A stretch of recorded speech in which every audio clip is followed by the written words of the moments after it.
come on. Don't I deserve a straight answer? Yes, yes, you do. You are very sweet to me. You deserve an answer. Well, what am I doing up here? Having dinner. You've already had dinner. No, but you haven't.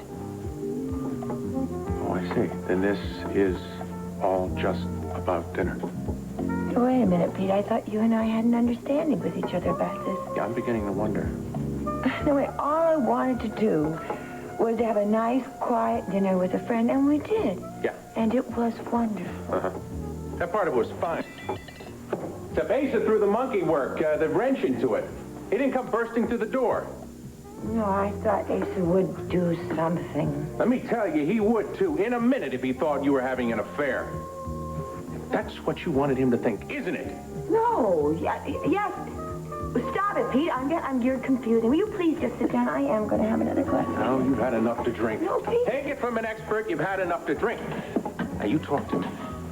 What exactly was it you wanted Asa to think? All right. I wanted him to think that you and I were sleeping together. And then I wanted him to come in and see that we were just having a nice, civilized dinner together and realize how foolish all this jealousy has been. Lady, I don't believe how selfish you are. Don't you understand Asa would blame me for it? And he'd have a couple of his goons come over and do a tap dance on my forehead. Yes, he would. You know he would, Pam. Oh, you're right, he would. I'm sorry, Pete. I'm sorry. Please, you ought to go right now. I should have never come over here in the first No, place. Pete, please. No, I'm sorry. It's all my fault. Oh, God, I wasn't thinking. Sorry, I am. Oh, Joe, it's all right. Don't you know by now I signed up for the duration of the war? Don't play games with me. Next time we're marching up to the front, I want to know. Okay, hold it right there, folks. That's good, that's beautiful. That's good. Hey, you get out of here. Get out of here. I hope you do.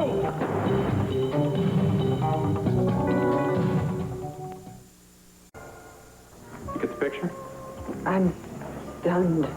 Isn't that what you wanted, Pam? But he didn't have to do that. All Asa is doing is observing the time-honored tradition of catching a wife in adultery. Adultery? Yeah, he's been watching too many B-movies. You hire a sleazy photographer, you catch him in the act. In the act of what, Pete? Having dinner? Saying goodnight?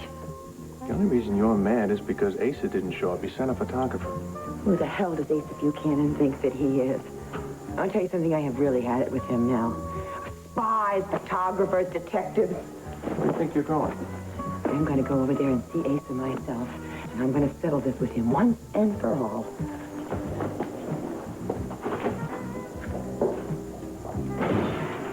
I'm only sorry we couldn't get him what he paid for, Pam. That was Allison. Her father held her up, but she'll be here in a minute. I'm sorry, Mrs. Sanders. Well, I'd like to talk to her, but it's almost midnight. Maybe tomorrow. Well, if it has to be, it has to be. Are we through here? Not entirely. Jamie's still trying to find the name of that real estate agent. You must remember his name. I just saw it in some ad, and then I met the guy, and he looked like any other real estate agent I'd ever met. Well, certainly introduced himself to you. I'm sure he did. But I just can't remember people's names the first time I meet them. And no, I don't remember the ad in the newspaper either. Any more questions? Yes. What were you intending to do about money to buy this farm? Judith, Jamie's not on the witness stand. I'm very well aware of that, thank you. Well, you could have fooled me. Hey, come on, Jamie's a grown man. He's got a right to invest in a lousy real estate deal the same as the rest of us, right? I'm not questioning his right to be foolish. I just want to know who was going to foot the bill. Well, you know, sometimes what makes a great attorney makes a terrible mother. I can understand you're wanting to help out Dan, your client, but that's no reason to back your son into a corner. I am not doing any that sort of thing. I am trying to find out why Jamie didn't tell us the story in the first place. This happens to be a murder case, John. But you're treating Jamie as if he were the murderer. Jamie happens to know what I'm doing. And a quasi-legal like yourself... Quasi-legal? Quasi-legal? What in the hell is that supposed to mean? Forget it, John. She's on a roll. There's no stopping her now. No, she's staring into you as if you were the enemy. I should think that if you wanted your son to talk to you, you wouldn't bully him into a corner. I will talk to my son anyway, I please. Come on, this whole thing is being blown out of proportion. I saw Dan and Allison at the back street bar. I'm clear about that, okay? For the life of me, I can't remember that real estate guy's name. Is there a crime in that? No, it just happens to be very unfortunate. So I'll try and find it. Stop dragging me through the barbed wire. Jamie, listen, if you would have told your mother about being in the backstreet bar, first off, we would be having dessert right now instead of this family squabble. Well, she's the one accusing me. All right, that's it. I leave. Thank you, Jamie. Judith, good night. Dan, No, good luck. you're right. It's late, and we're just too tired to talk about this. Dan, would you please have Alice to call me tomorrow? Sure will. Good night, Mrs. Sanders. Good night.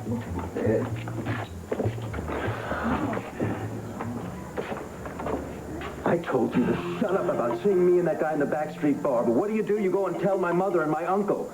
How about telling the bartender and the waiter, too, huh? Get off my back, Jamie. I am the one who was framed in this lousy deal, and it's my tail that's going to go to prison if I can't prove my story. I told you, didn't I tell you that if you needed my help, that I would do it? But you couldn't wait, could you? No, you had to go shooting off your mouth. I can't believe this. My life is about to be put through the shredder, and you're worried because your mother has found out about a real estate deal? The whole idea. Me doing business with that guy in the back street that day. Don't you get it? No, I don't get it.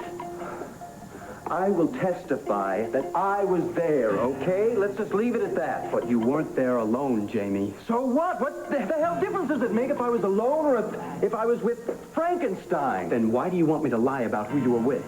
I'm not asking you to lie. Don't you know the difference between lying and keeping your mouth shut? I'm not sure what I know anymore, Jamie, but I do know that I'm going to have to face a preliminary trial in 2 weeks. And if that judge has any doubt about my innocence, I'm finished. Yeah, now my mom knows that I wanted to do some business with real estate, and now we're both finished.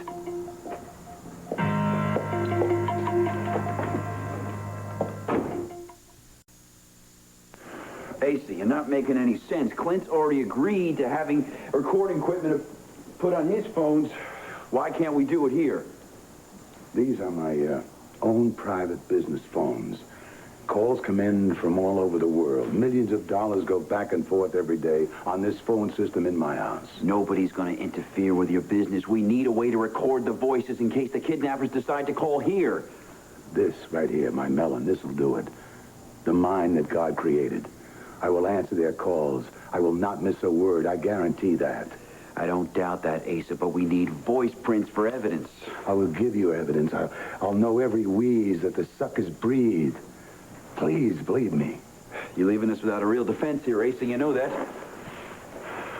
I don't want the feds mucking around with my phone system. Asa, we're talking about tracing calls to apprehend Jessica's kidnappers. That's all I'm at.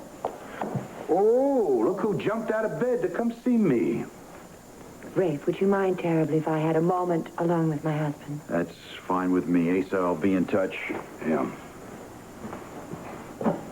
Do you realize what a fool you made of yourself tonight? Do you realize what a vicious, insulting, insensitive thing it was to send a photographer up to my room as if I was some kind of a common tramp? Do you know what is... Do you know what happened to this family tonight? My beautiful granddaughter, Clint and Vicky's baby, was kidnapped.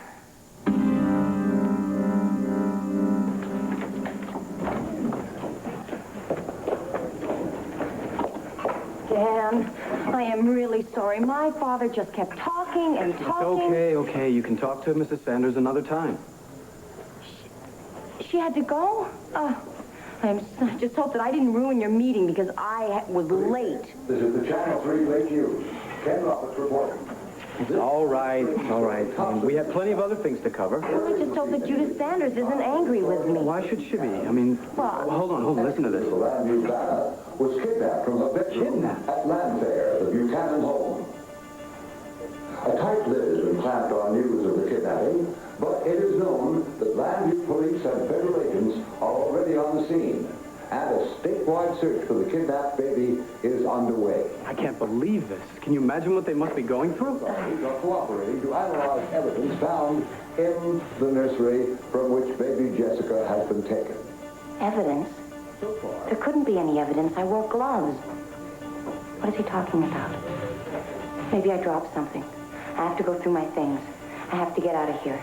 Or persons who might have information or in any way be involved in the kidnapping of the Buchanan baby. Allison. Jessica is 3 days old.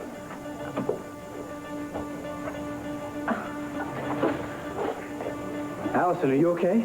Yeah, well, I'm fine. I'm just, boy, can you imagine what the Buchanans are going through? I mean, they're such wonderful people, and to have to go through something like this. I agree. But the Buchanans are very rich and powerful people. They'll find this kidnapper on their own if they have to. I'll bet every cop in Lambview is on this case. Probably. Yeah, they'll find the guy who did it. He must be a jerk to think he could get away with it. And when they catch him, they'll give him the max, whatever it is. You know Asa Buchanan is going to go for blood. It's an eye for an eye with him. I'm sure he will catch the kidnapper, that is. You know, Mrs. Sanders was very curious about our meeting Jamie and that real estate dealer at the back street. You don't happen to remember the real estate dealer's name, do you? No, I don't know the real estate. I don't think he ever even told it to me. Look, I'm sorry, but I realize I'm supposed to be at the hospital right now, so you're just going to have to excuse me. I'll talk to you later. Allison. Okay? I'm sorry.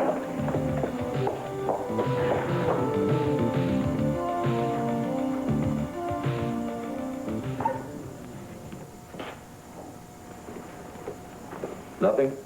No, nothing yet. You'll be the first to know, Mr. Buchanan. I told Vicky about the recorder, hoping it might give her some hope. And? Nothing. She just sits on the bed crying. I can't get through to her. Wanda can't get through to her. They gave her a sedative. I didn't see that do anything. Friend, do you mind if I go up and talk with her for a bit? No. In fact, I hope you have better luck than I did. I'll be right back. Now wait for the recorder to kick in. Hello? At least keep them talking. Hello. This is Clint Buchanan. Who is this?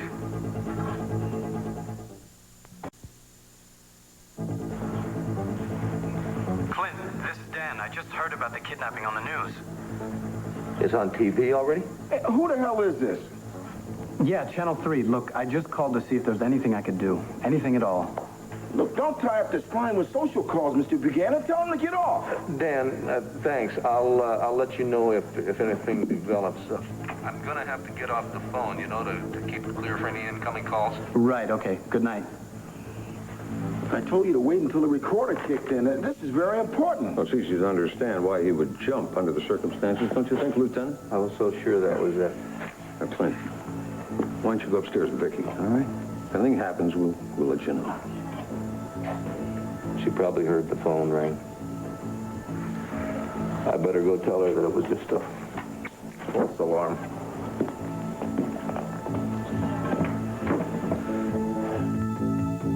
Kidnapped. Oh, Asa, I'm sorry. We're just sorry. Just when did all this happen? It happened tonight, when you were playing house in your hotel room with that snake. Now, wait one second, Asa. You cannot have it both ways. Now, I may never forgive you for what happened tonight, but this is not the time to talk about it. Now, what can I do? Maybe we could help Vicky go over and spend some time with them.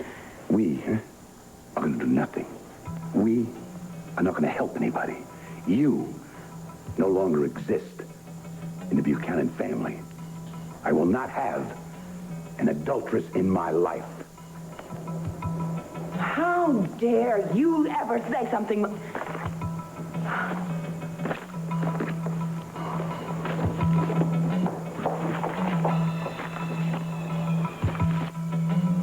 Oh, you should have a fancy crib. I mean, who wants to be in a silly old box like that? Oh, and anybody as gorgeous as you should have new clothes. I picture you in shocking pink velveteen. Oh, the bonnet, you like that. And little booties to match. It's 12 o'clock. Now, who could that be at midnight, huh? Oh, I'll tell you what. I'll bet it's your mommy. Yes, darling. I bet she came to see you. Yes. I'll be right back. Choo-choo-choo-choo-choo.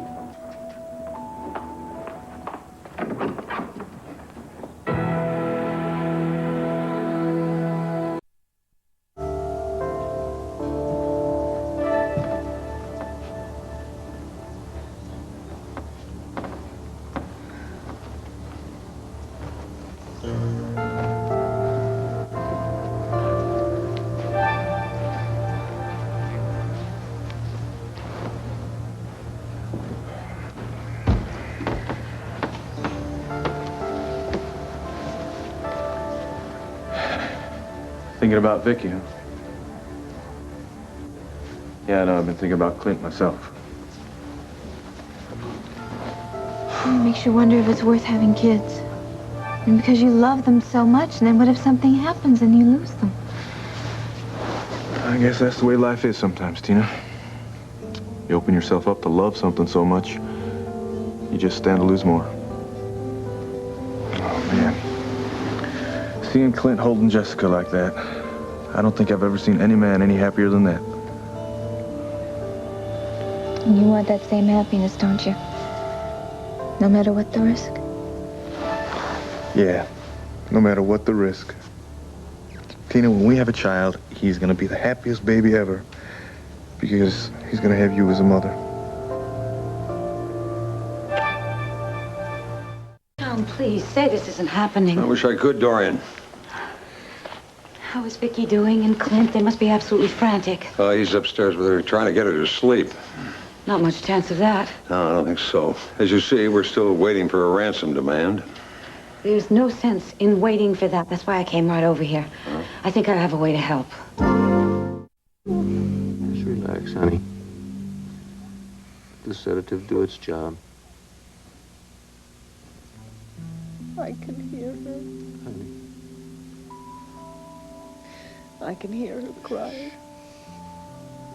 My baby. My poor baby. Honey.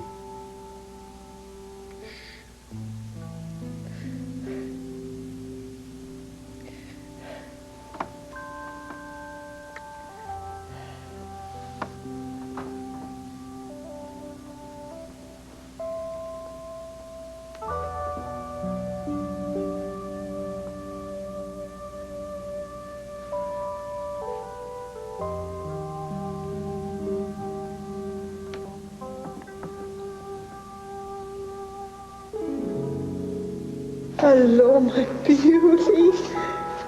Are you as happy to see me as I am to see you? You are. Sweetheart, we've done some things wrong and we've done some things right. This is the rightest thing we've ever done. And we did it together from start to finish. You did all the hard stuff. Well, I couldn't have done it without you. You had Dr. Balsam. No, I had you. And that made all the difference. Here you go, Daddy. What if I drop her? Oh, honey, you're not going to drop her.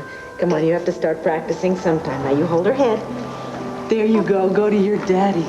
Got her? Mm-hmm. Oh. Oh.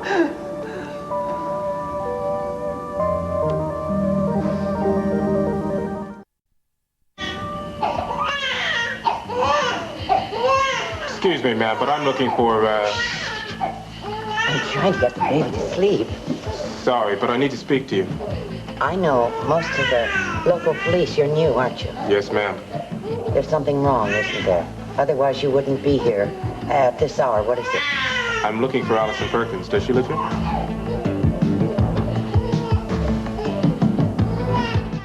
My daughter doesn't live here. She stopped by a little while ago. Has there been an accident? No, ma'am, nothing like that. I, just found this down the road in a phone booth. Oh, her driver's license. Come in. Thank you. Please. Well, I don't know what she was doing in a phone booth down the road, but thank you so much for returning it, Officer. What? Calloway, ma'am. Calloway. My wife and I just had a little one. Mind if I take a peek? No. That's my granddaughter. Oh, her new crib is arriving tomorrow. It was her mother that dropped the license, huh? Doesn't look much like her mother's picture there. I guess she must look like her father. Oh, well, anybody can see that you haven't been around babies very long. I mean, babies change every day. She looks like her mother to me. Yes, ma'am, if you say so. Officer, was there something else? No, ma'am. Just tell your daughter to be a little bit more careful with her license next time. Yes. Thank you so much. Yes, ma'am. Oh, Nancy, I was so nervous. I didn't want him to know who your father is. I don't think we ought to let anybody know who your father is. Establish the hotline number printed below. Their family is our family. Their missing child is the child of all of Landview. That's very good. We're going to put this on the front page of every edition tomorrow. And I will devote my entire show tomorrow to the kidnapping. We'll put this whole town on alert. That's good. Good. There's something else that you ought to know about. What's that? You were not here for the last ordeal that Clint and Vicky went through. Oh, you mean the Nicky Smith business? Yeah, I heard about that. I understand it almost cost Vicky her sanity. It also cost Clint a great deal. Tom, he has a bit of a drinking problem. Why don't you keep an eye on him? I have seen what can happen to Clint and Vicky's marriage when they're going through a crisis. I'm very much afraid that this, if indeed Jessica has been taken away from them, could be the last blow.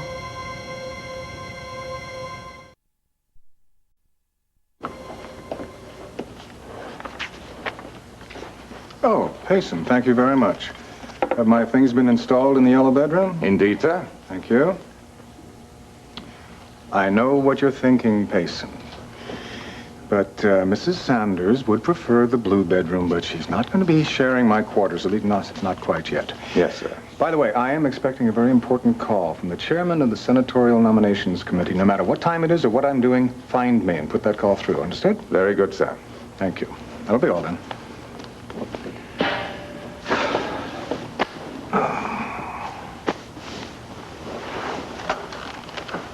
Thank you, Payson. Nice to see you again, too. Judith? Charles, you heard. Yes, about the Buchanan baby. I was just calling you. I always do at a case like this. I felt the same. You want some sherry? I'd love some. Payson just brought some in. Nothing worse than having a child in danger. Whatever problems we might have had, I can't compare to what the Buchanans are going through tonight. Still, I... What is it? I talked to Dan Wollick tonight. I didn't want to bother you till the morning, but I can't forget what he said. It keeps coming back to me. What, about his upcoming trial? About our son. Oh, what's he done now? Do you know that he was contemplating buying a rundown piece of property called the Back Street Bar? Where does he get that kind of money to buy something like that? Darling, I don't know, and frankly, I'm getting tired of trying to second-guess that boy. In view of what's happened at the Buchanan household tonight, it really doesn't seem all that important, does it? No, it's not that important. But I suppose, we could discuss it in the morning. Does that mean you're going to spend the night? Darling, I hope it does. Well, if I do spend the night, that doesn't mean that I'm moving in. I'm resolute about that. Of course you are, darling. And it is late, and I would like to talk to you about things. Oh, so would I. First thing in the morning. Good time.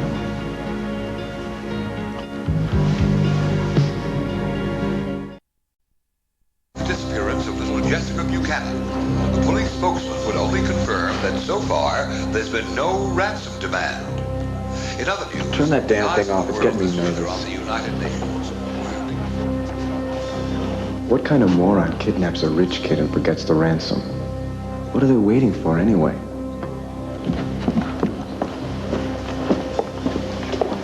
Vince. Man, we got troubles. Dan had to go and open his mouth. He told my mother about running into me at the Backstreet Bar with a certain real estate salesman. I pretended I couldn't remember the guy's name. Good. You don't know my mother. She'll want the name of the agent so she can use him as a witness at Dan's trial. I can't hold her off forever, Vince. That's why you got to get out of town. Look, I don't have any objections about leaving town, all right? But I don't do anything without money. Lots of it. You're looking at me? Because you're the one who's sitting on our stash of cocaine. But I can't get to it now. Well, then just give me my share of the cash. Look, I'm telling you. Look, I'm telling you. If I go down, you go down with me. And that means Mommy and Daddy are going down, too. And that would be a terrible tragedy for the Sanders family now, wouldn't it?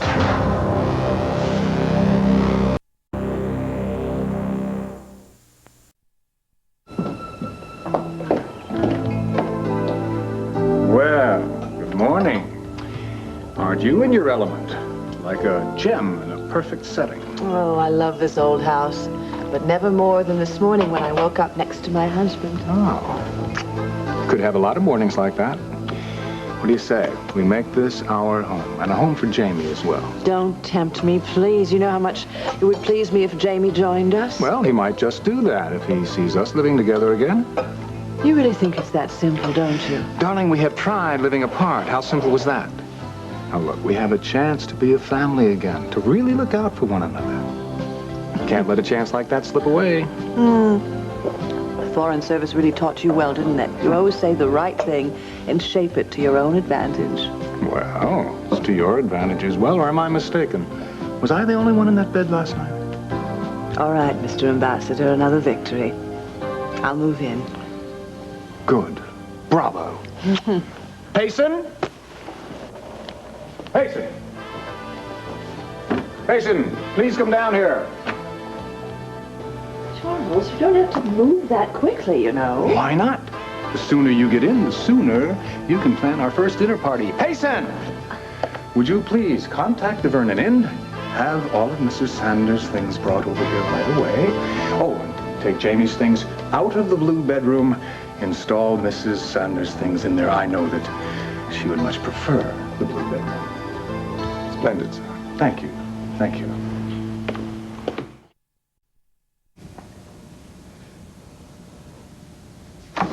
Clint! Clint! Oh. Sweetheart, you don't have to get up. Now, come on, stay right there. Come here. I was having such horrible nightmares, such dreams. Honey, after what you've been going through, I'm not surprised. Okay? You just... Has there been any word? Anything? No, nothing. There's no phone calls, no demand for ransoms. We'll just have to wait. What if we keep waiting and there's still no call? Now, honey, we can't let ourselves think the worst. What about the boys, Kevin and Joey?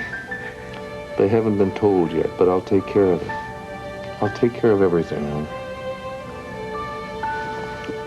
You're being so strong. And I know what this is doing to you. I'll manage. You just keep hanging on to me. I'm holding. I don't know what I'd do without you.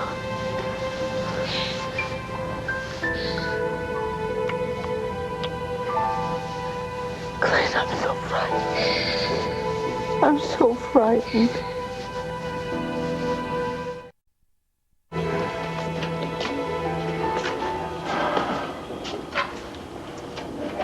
You'd think someone would have seen something by now. It's almost as if a ghost climbed into Landfair and slipped out with a baby in his arms. Oh, no. What is it? I'm sorry, Doctor. I just remembered something. It may have nothing to do with Jessica's Doesn't matter. abduction. What is it, Jimmy? It's something Tina told me. You know, when Vicki and Jessica were still in the hospital, Tina was walking by the nursery one evening, and she said she saw a strange person in there as she was looking through the viewing window. Did she get a good look at this person? Yes, she said that the woman had on a leopard dress, a big gold bracelet, and red hair, looking like a wig. When she confronted the woman, that's when the woman fled. I'm sorry I didn't think of it until now, Doctor. I almost wish you hadn't. Well, why's that? No, you did the right thing. This may be the first real clue we've had in this kidnapping. Thank you, Lisa. I'm going to get on this right now.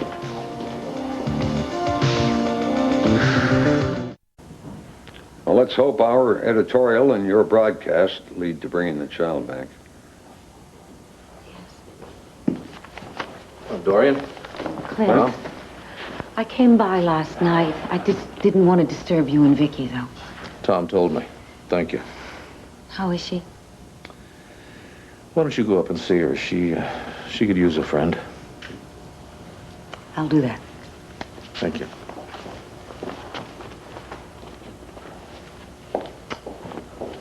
Lieutenant Moore left word that they're moving the command post to a mobile unit. That way they can work fast and still monitor all the calls. Oh.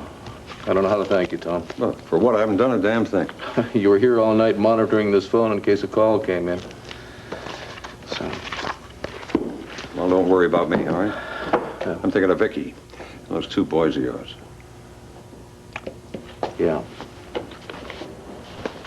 You know, I get close to their door up there, and I just freeze up. I haven't been able to come up with the words to explain what happened to their baby sister.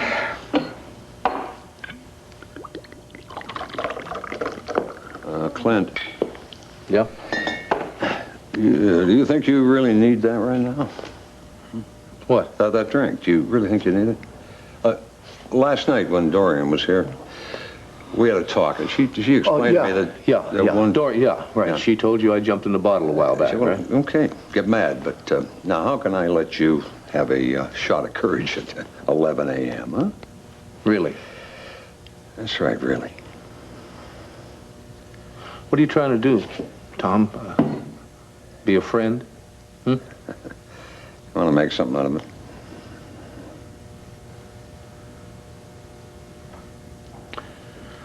I guess maybe I should go up and see the boys and get it over with, huh?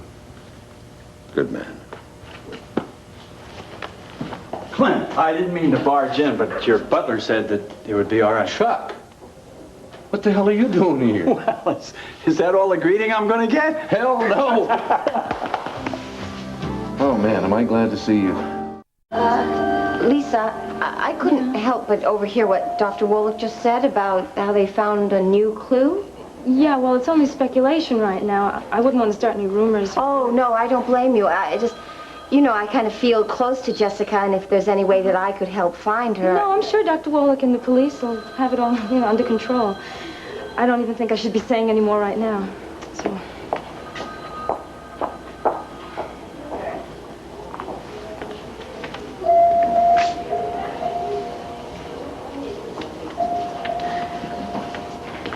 Allison, Oh, where hi. have you been? Oh, I've been working, I guess. Well, Judith's been trying to get in touch with you. Oh, no, we got in touch with each other, and I'm going to meet her at the Waterside Inn as soon as I finish with work. Good. When you do, feel free to tell her everything. Everything? Yeah, it's no longer a mystery about our meeting Jamie and that real estate agent at the back street. I tried to tell you last night at Barry's, but you ran away so fast. I'm sorry. Boy, well, I'm glad that silly thing is out in the open. It wasn't so silly to Jamie. Yeah, that was strange. Very weird that he wouldn't want to tell his parents about some real estate transaction, even though he knew that it would help you. I asked him the very same thing. I don't trust him. There are some people who do things because they don't have a choice, but there are others who are just plain selfish. All right. Thanks, Briggs. Damn it. No leads, no ransom demands, nothing. Doesn't make any sense, Tina. Well, honey, are you going to the office? Yeah, eventually, but I want to stop by Landfair, make sure everything's all right with Clint and Vicky, but there's someplace else I need to stop first. Well, where's that? Over at my mom's. I want to find out why she was all fired up to talk to me last night before Jessica disappeared. Oh, honey, I don't think it's that important. And, Clint is really going to need you right now. Yeah. Yeah, maybe you're right. Yeah, besides, I'm going to be at the hospital this afternoon, so, why don't you just meet me there after you go to Landfair? Honey, why are you going to the hospital? Well, I have so much time on my hands, I thought I just might do some volunteer work.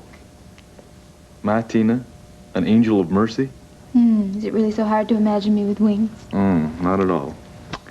All right, fine. I'll meet you over at the hospital about 3 o'clock. How's that sound? 3 sounds wonderful. Great. I'll give my best to Vicky and Clint, Yeah, I okay? sure will. Bye-bye. Bye.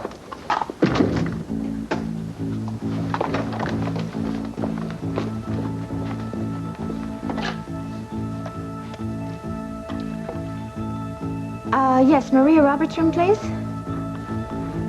Come on, Maria, be there.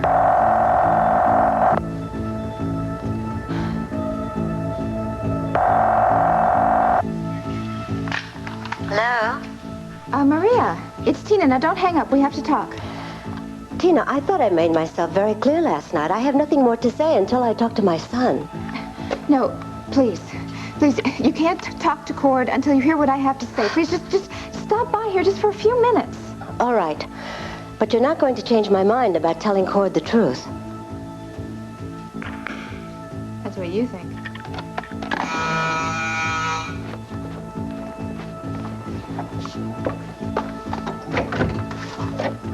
Mary. Tina, I need to talk to you. It's important. Sure, come on in. Listen, I want you to tell me everything you know about that red-headed woman you saw in the hospital nursery. Chuck Wilson, Tom Dennison. Hi, Chuck. How are you? Hi, Tom. Hi. Chuck used to be Ace's right-hand man until he decided to slope for Texas. Yeah, Texas? Yeah. We must have passed. I just arrived here from Texas. Well, I think you'll be glad you did, especially hanging out with the Buchanans, the best family there is. Oh, you flew all this way to brag us up? Huh? No, I didn't, Clint. I heard the news about your little girl. Took the first plane north. Is there anything I can do for you and Vicky? I'll just give it my damnedest. I don't know what to say, Chuck. Just having you here, well, I know that Vicky's going to be happy as hell, too. Well, you two have things to catch up on, and somebody has to man the phones at the banner, so pleasure meeting you, Chuck. Good meeting you, Tom. Thanks, Tom. You what? Well, can I, sit down. Sure. Thanks. Can I have Heron bring us in some coffee? Hey, come on now. I'm looking out for you, okay? Oh, hell, everybody's looking out for me. And Vicky. Let's talk about you. How's Lucinda? She's fine. She's fine. As a matter of fact, folks say she's never looked better since she doesn't have to worry about me anymore. We were divorced 3 months ago. Oh, I'm sorry to hear that, Chuck. Yes, so am I. It was not the worst divorce in the world, and we sure had a lot of fun when we were married, but, well, I've been around the world about 3 times on business in the last 6 months, and you know Lucy, so I guess it just wasn't meant to be. Well, damn, I don't know what to say. Well, you can tell me how I can help you folks. Got myself parked over at the Waterside Inn. Gonna make myself available day and night. Round up a posse anytime you tell me to go out and look for your little girl. Well, if I decide we need a posse, I'll damn sure call on you. Does Asa know you're in town? No, I don't hanker to say howdy to Asa right now. Well, I know somebody who'd sure like to say howdy to you. Vicky, Where is she? Upstairs. Let me take you to her. okay. Vicky, I wish that there was something that I could say, but words are just inadequate at a time like this. I think actions speak a lot louder, so I'm going to devote my entire show today to your baby's abduction. Now, is there perhaps a personal appeal that you would like to write for her return? Because I'll read it on air. Oh, that's a good idea. Yes, I'll do that. Thank you. You're quite welcome. What about anything else you'd want me to include? Perhaps a picture of her? Anything? There is nothing else. Thank you, Dorian. Sweetheart, excuse me. I have a fella here who says he knows you. Chuck! Oh, Chuck! It's good to see you. Oh, my. You flew all night just to help us out with the search, honey. Says you'll organize a posse if we need one. Oh, thank you. I never even knew we had so many friends. I'm going to phone the studio. May I please use a phone? Is one available? Yes, there's another line down the study. I'll take you. Good. You gonna be okay, honey? Hi, Dorian. Yes, Chuck's here. I'll be fine. Go ahead. Thanks, Dorian.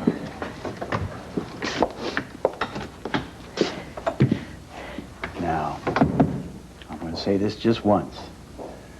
I want you to believe that your little girl is going to be back in this home where she belongs in no time at all. When you say it, I can almost believe it. Oh, Chuck. I'm trying very hard to be brave for Clint and for the children, you know. But sometimes... Sometimes you need a friendly shoulder to cry on, huh? There's one for you. Oh, Chuck. Oh, my baby. Didn't you come forward the minute it happened? Well, because nothing happened. I just saw this woman in the hospital nursery, and then she left. But it was a woman, right? I mean, it was a red-headed woman. Well, see if I can remember exactly.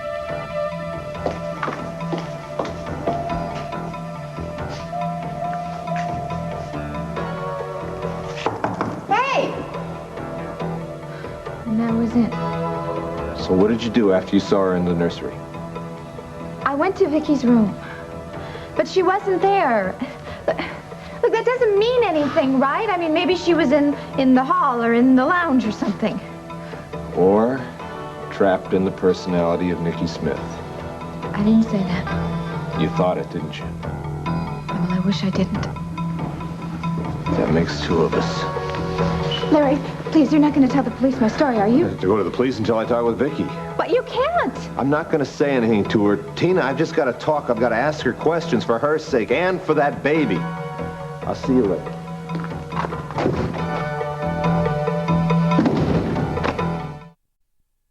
And return to the back street bar to retrieve a charm that fell off your bracelet. I'm positive. So there's no way that he could have killed anyone. Not even Susan Bates, knowing how she felt about you. The police have a tape that was in Susan Bates' possession, but it was found In Dan's apartment, I know, but you see, someone must have planted it there. Someone who knew about Susan and who knew about Dan and who put the two together. And you didn't see anyone at the back street bar the day you were there? No one other than Jamie and that real estate agent. That mysterious agent might have seen someone. In fact, for all we know, he could have been the killer. Can you describe him? Well, he's medium height, thin. His hair's sort of blondish, and it was very stylishly done. And he was wearing a very stylish suit, you know, not the sort of real estate agent you'd expect to be handling a dive like the back street. You're very observant, Allison. But I'm curious about something. You're so willing to help Dan, but you didn't show up for your appointment at Barry's last night. Didn't Dan tell you? Something came up. Something more important than Dan's trial? It was my father. We haven't been speaking since I became involved with Mitch Lawrence, and so when he called and said that he wanted to speak to me, I just couldn't say no. I understand. Thank you for your help. Oh, well, thank you, Mrs. Sanders. Mrs. Sanders, if there is anything that I can ever do to help Dan, please just let me know. I appreciate it. Miss Perkins? Yes? There's a phone call for you. You can take it right now. Thank you.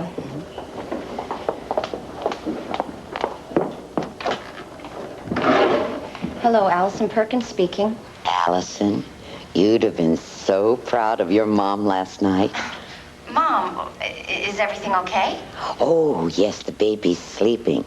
But I was certainly nervous when that policeman appeared. Policeman? Don't worry. I didn't mention Mitch Lawrence's name. All the policeman wanted to do was to return your driver's license. You left it in a phone booth down the road. Oh, thank God. What, honey? Nothing, Mom. Listen, can you mail me back my license? Well, I thought I'd wait until you came to see the baby. I'll hand it to you then. Oh, well, I won't be able to come and see the baby for a few days. I need some time to get myself together before I try and take care of the baby.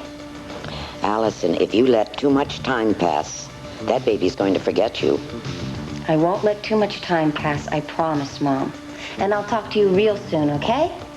Okay. I'll kiss Nancy for you. Okay. Thanks for everything, Mom. Bye-bye. Bye.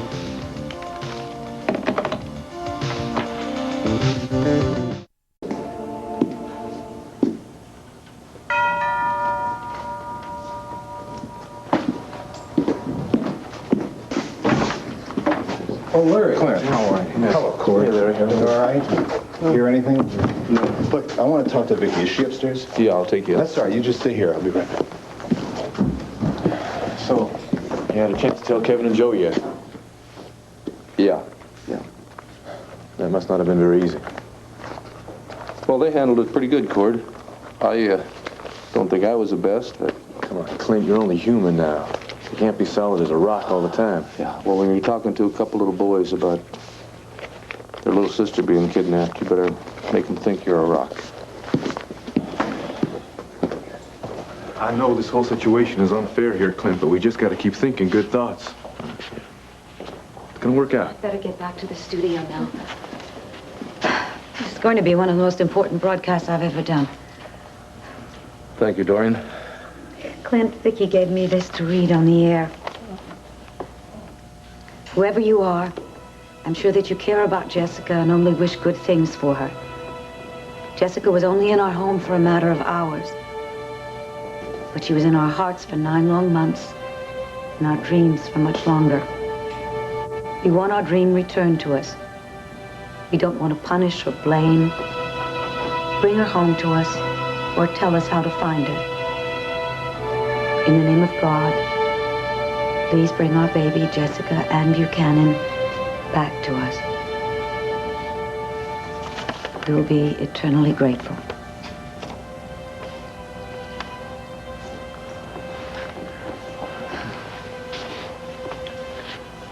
You read it just like that on your show, will you?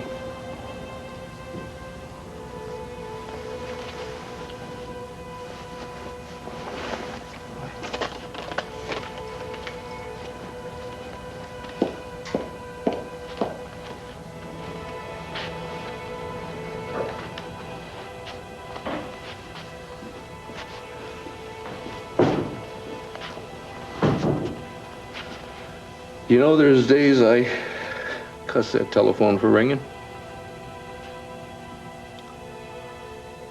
I'd give her everything I own, but it'd ring today.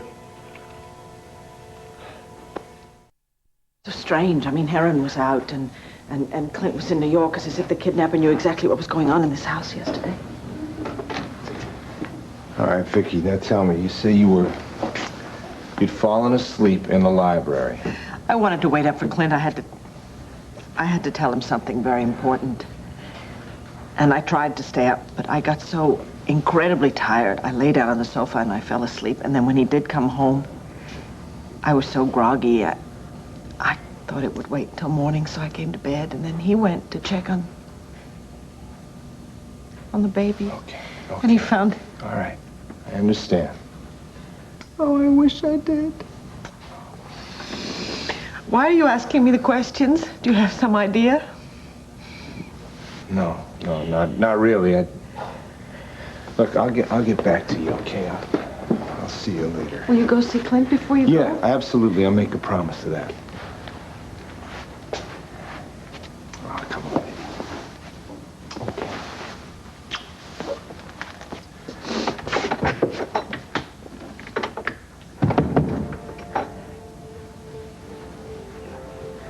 And I still haven't told Clint that he has another child.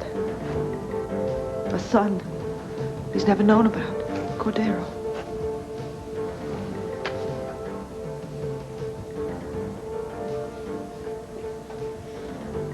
Should I wait until they bring my baby home? Or should I tell him now?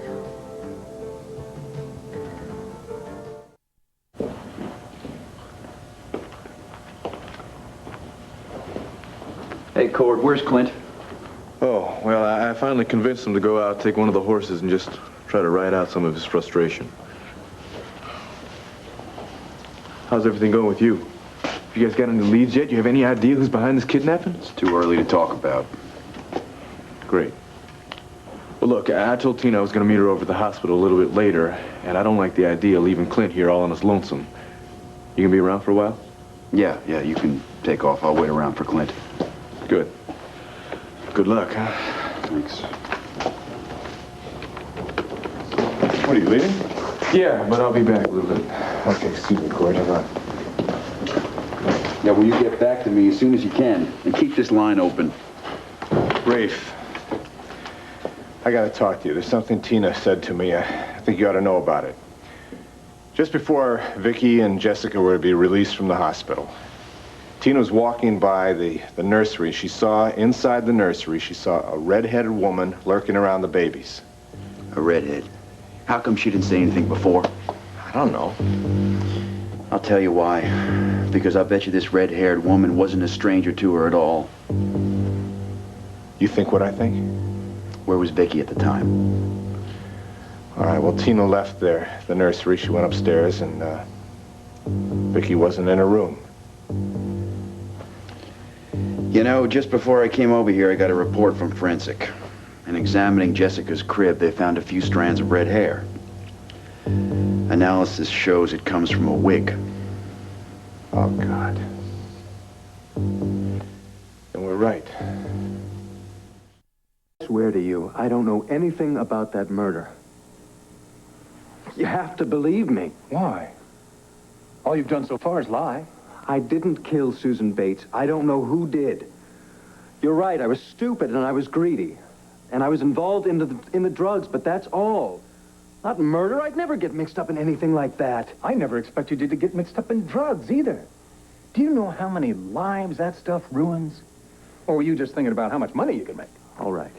I was just thinking about the money, but all you're thinking about now is your political career. Wait a minute. Don't turn this thing around onto me. That's all you're worried about, isn't it, Dad? Not people's ruined lives, but your... That's enough, Jamie. That's it. Your ruined chances for the Senate. That's what we're talking about, Dad. Shut up! What we are talking about here, son, is you and me trying to find some way for you to piece your life back together that you're trying to tear apart. It's over. I'm telling you. I'm out of it now.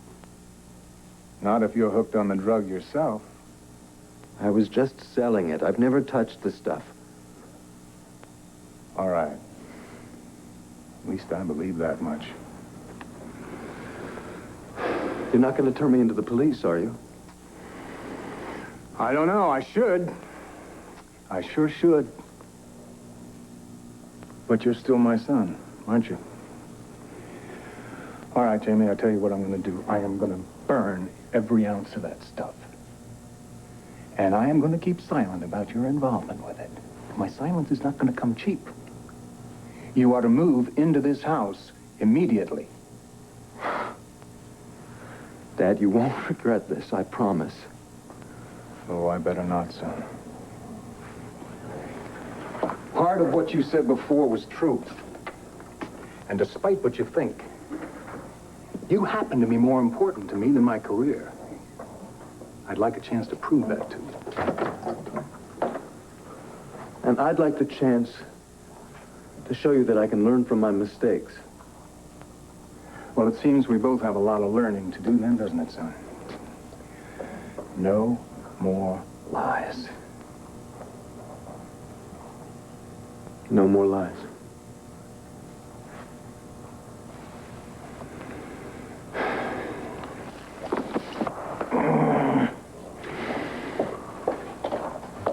Good news. I'll let Dad explain it to you. Mom, sorry, I've got to run. There's something I got to do for Dad. Hurry back. Charles? Darling, excuse me a minute. There's something I have to do for Jamie.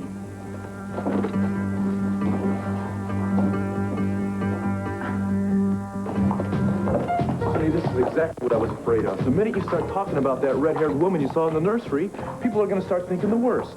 Honey, Larry came to me about it. I didn't bring it up. Lisa had already told him that I knew about that one. What was I supposed to do, lie and say I'd never seen her? No, of course not. But, you know, Vicky and Clint are going through one of the worst times of their lives right now. The last thing they need is to start hearing about Nikki Smith all over again. Look, I feel as bad about Vicky and Clint as you do, and I care about them just as much. But, you know, there's other important things going on in our lives right now to be concerned about. Such as? Such as the test results we are waiting for. Aren't you the least bit concerned about whether or not I'm pregnant? Yes, Tina, of course I am. But the way I see it, we have got plenty of time to worry about making a baby. I think it's real cute that you're so anxious Okay, to so have then this. you should ask nervous and anxious, just like I am. Well, I am, Tina, really, but I tell you, it's hard to show any other feeling right now but sympathy for Clint and Vicky. Look, I'm gonna go back to the banner, I'm gonna get some work done, and then I'm gonna head back over to Landfair for a little bit, too. What, you aren't even going to be at the hospital with me when I get the results? I will be there with you in spirit, all right? Listen, I thought you understood. Pregnant or unpregnant, I love you just the same. And that's a hell of a lot. I'll be over at Landfair if you need me, all right? Okay, but you know, if the test is positive, I won't even have to call. You'll hear me shouting all the way there. You got that right. Bye-bye. Bye.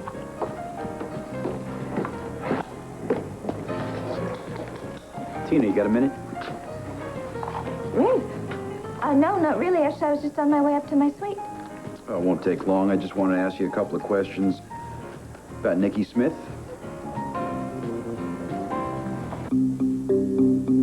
Tina sees a woman in the hospital nursery. They find a strand of red hair in the baby's crib. That doesn't prove anything. Doesn't prove anything.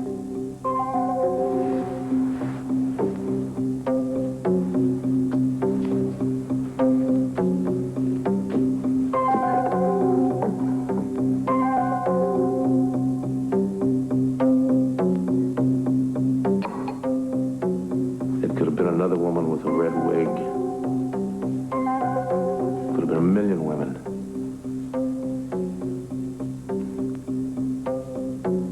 No. No, it can't happen again.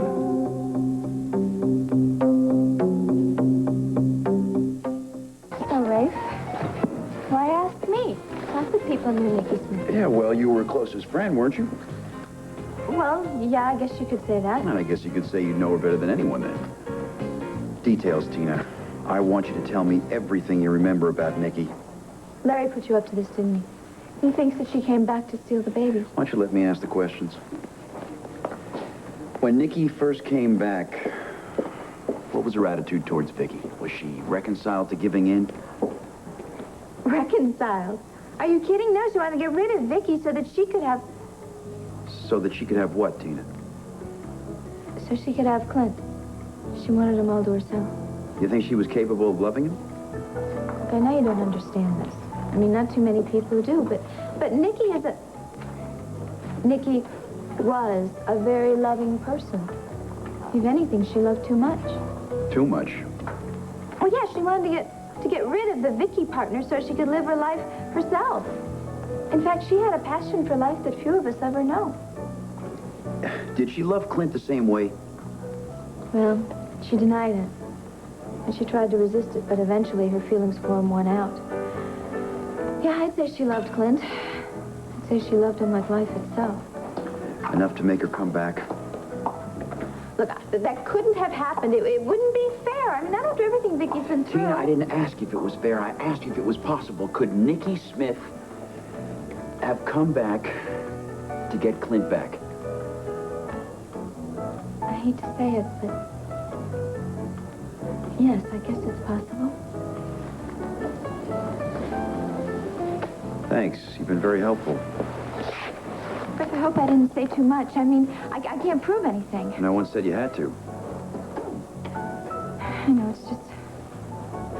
our whole family has been through so much with all this Nicky stuff, and I don't want to be the one responsible for bringing Nicky back into our lives now. You're not responsible for this, Tina. If Nicky came back, it's on her own. Thanks.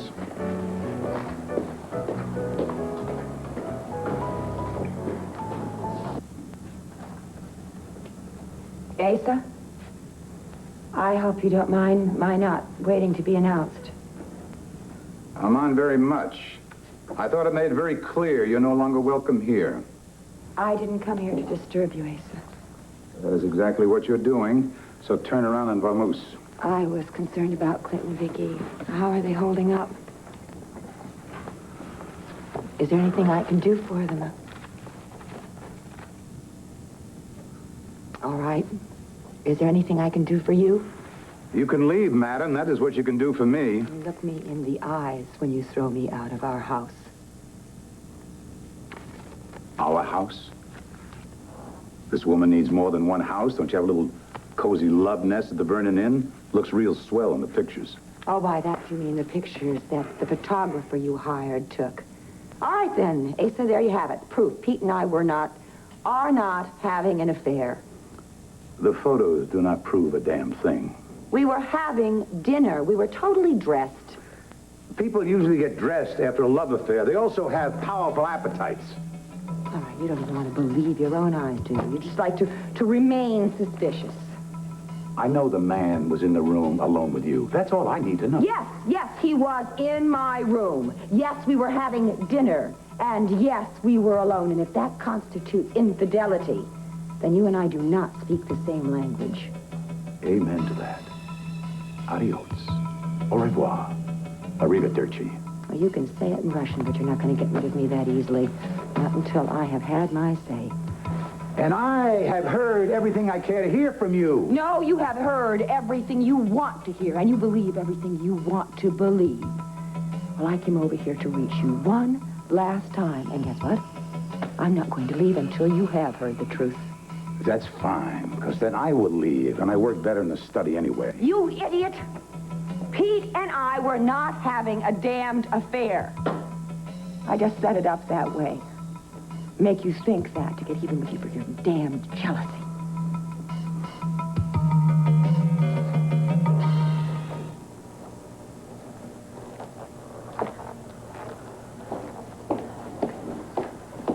Didn't take long, did it? Would you please tell me what this special mission is you did for Jamie? Can't do that. Top secret between the guys. What?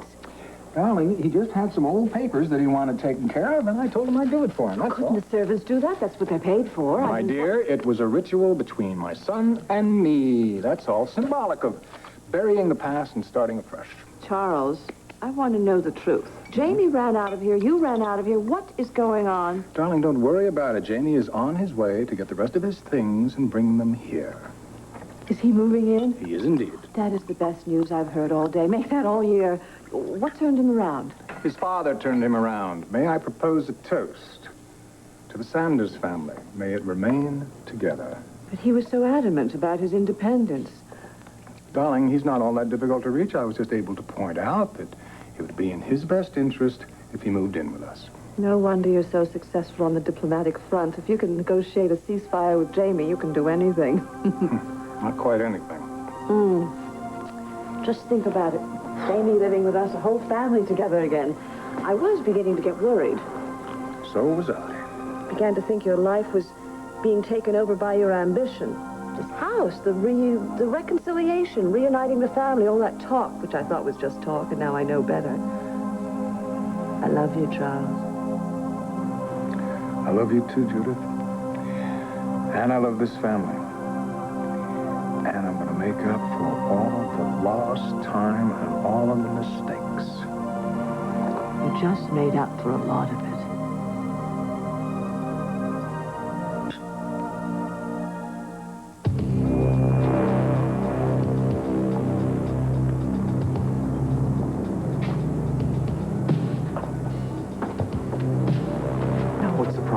Vince, man, I want to tell you, I'm out. Out?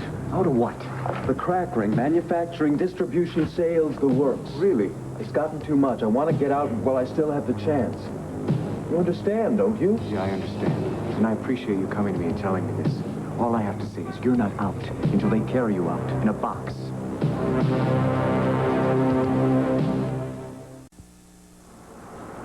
Vince, I'm trying to tell you, I've got no choice. I'm sure you got a choice. You can live or you can die. I swear, I'm not going to tell the cops anything. As far as I know, Susan Bates was killed by a perfect stranger. Yeah, that's what you say now, but what happens when your pal Dan Wallach is on trial and you get on the stand? I'll tell them I don't know anything about it, about the crack ring, about Susan Bates. You can trust me, Vince. Forget it. I trusted somebody once, and I won't do it again. Vince, I'm telling you, what you've got to do is get out of town. Oh, right. I wave goodbye while you stay sitting here on $1 million worth of cocaine. No way. I want my share of the money. You got to leave town without it, Vince. No, forget it. I'm trying to tell you I don't have that stuff anymore. What? I had to dump it, Vince. That was the only way I could get out of this thing. You're lying to me. I'm not. I swear it. You know how much that stuff is worth on the street? What do you take me for, an idiot? Don't you see? There's nothing to connect you to the crack ring anymore. And nothing to connect you to Susan Bates, either. And I think you're telling the truth. Look, there was nothing else I could do. This is the best thing for both of us. And if you've got any brains, you'll get out of Landview while you still have a chance. I'm not going anywhere without my money. I told you, I'm broke. You're a rich kid. You just dumped $1 million worth of coke in a garbage can. You can at least come up with some travel money. All I get is an allowance, and that's on hold. Look, if I don't get my cash and plenty of it, I'm going to cut off the source of that allowance, Mommy and Daddy. Damn it, Vince, leave them out of it. You're the one who got it involved. Writing that letter and sending it to somebody just in case I bump you off. My parents didn't do anything. Hey, it's a tough break. But they could have an accident, and poof, 1 minute they're gone. You won't do it. Oh, yeah? Remember Dorian Lord? For television set blowing up? I hear that was a real blast. You better think about it, Jamie.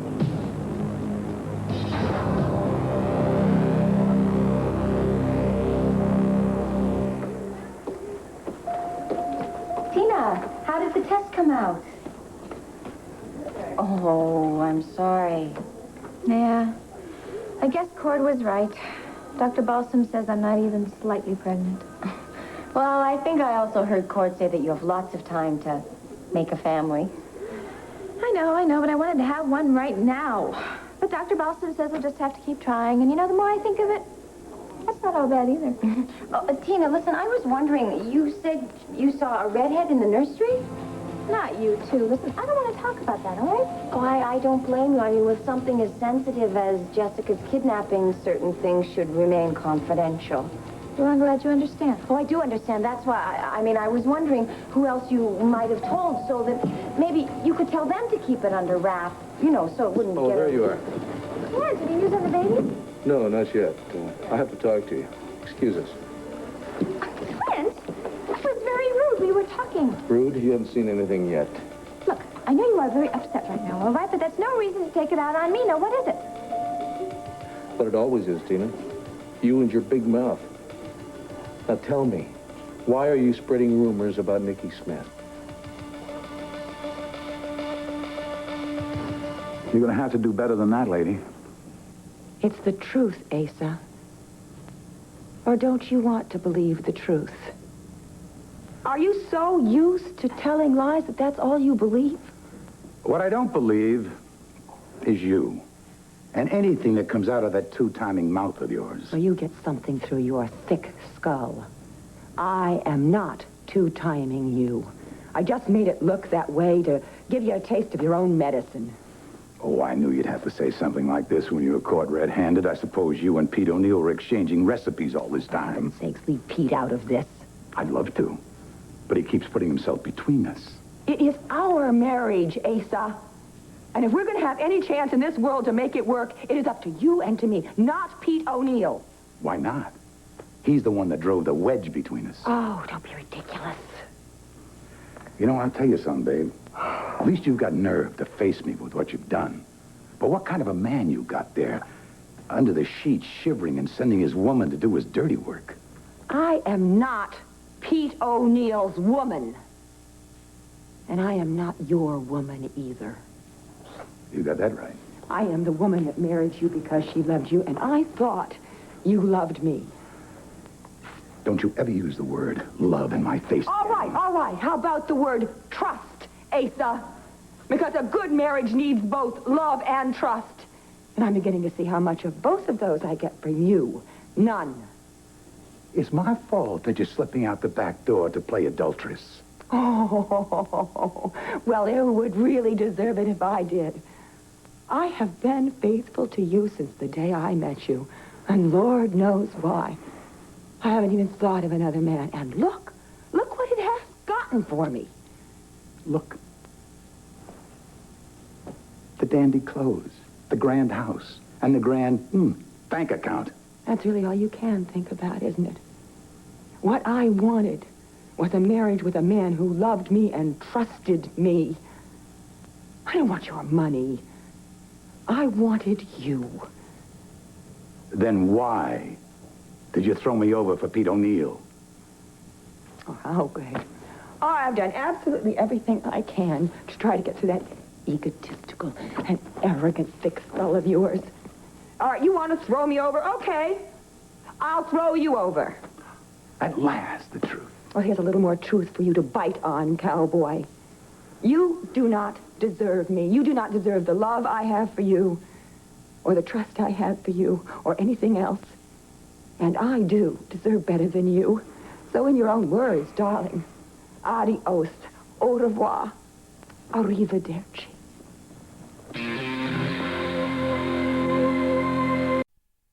Marcy, that honor is reserved for you. You couldn't possibly want anything but a divorce.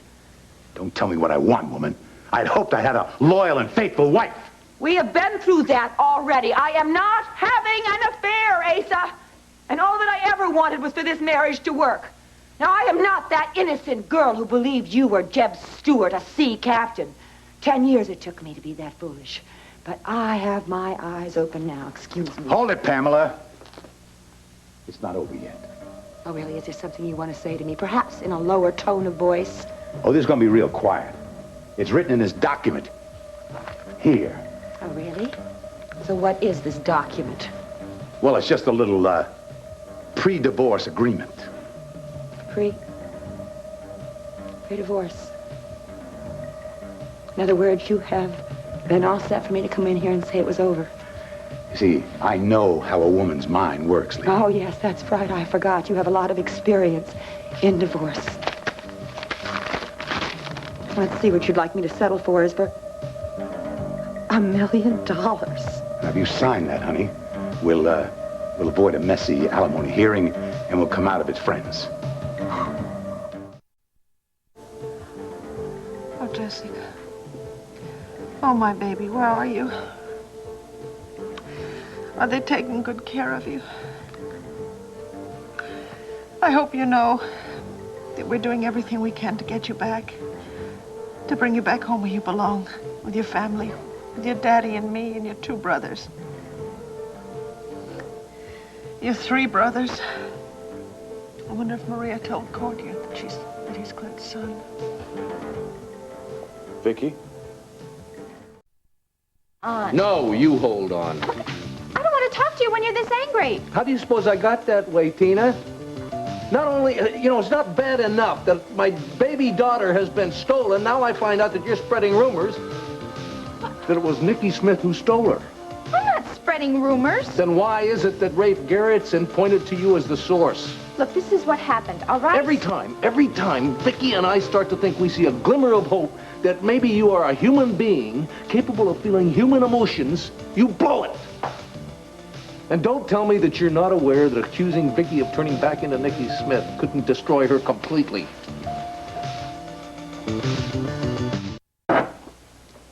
Hi. I was talking to some of the cops outside. They say you still haven't heard anything, huh? No. The silence is more and more frightening. Thank you for coming by earlier this morning, Clint told me, and thank you for rushing over last night with Tina. Like the least we could do. I wish we could just do more than lend some support. Where is Clint? I haven't seen him around. I don't know. He left. I don't know where he went. He told Bill Moore where he'd be in case a call came through, I guess. How you doing, huh? There's a certain numbness that takes over that enables me to function, just barely. Other than that,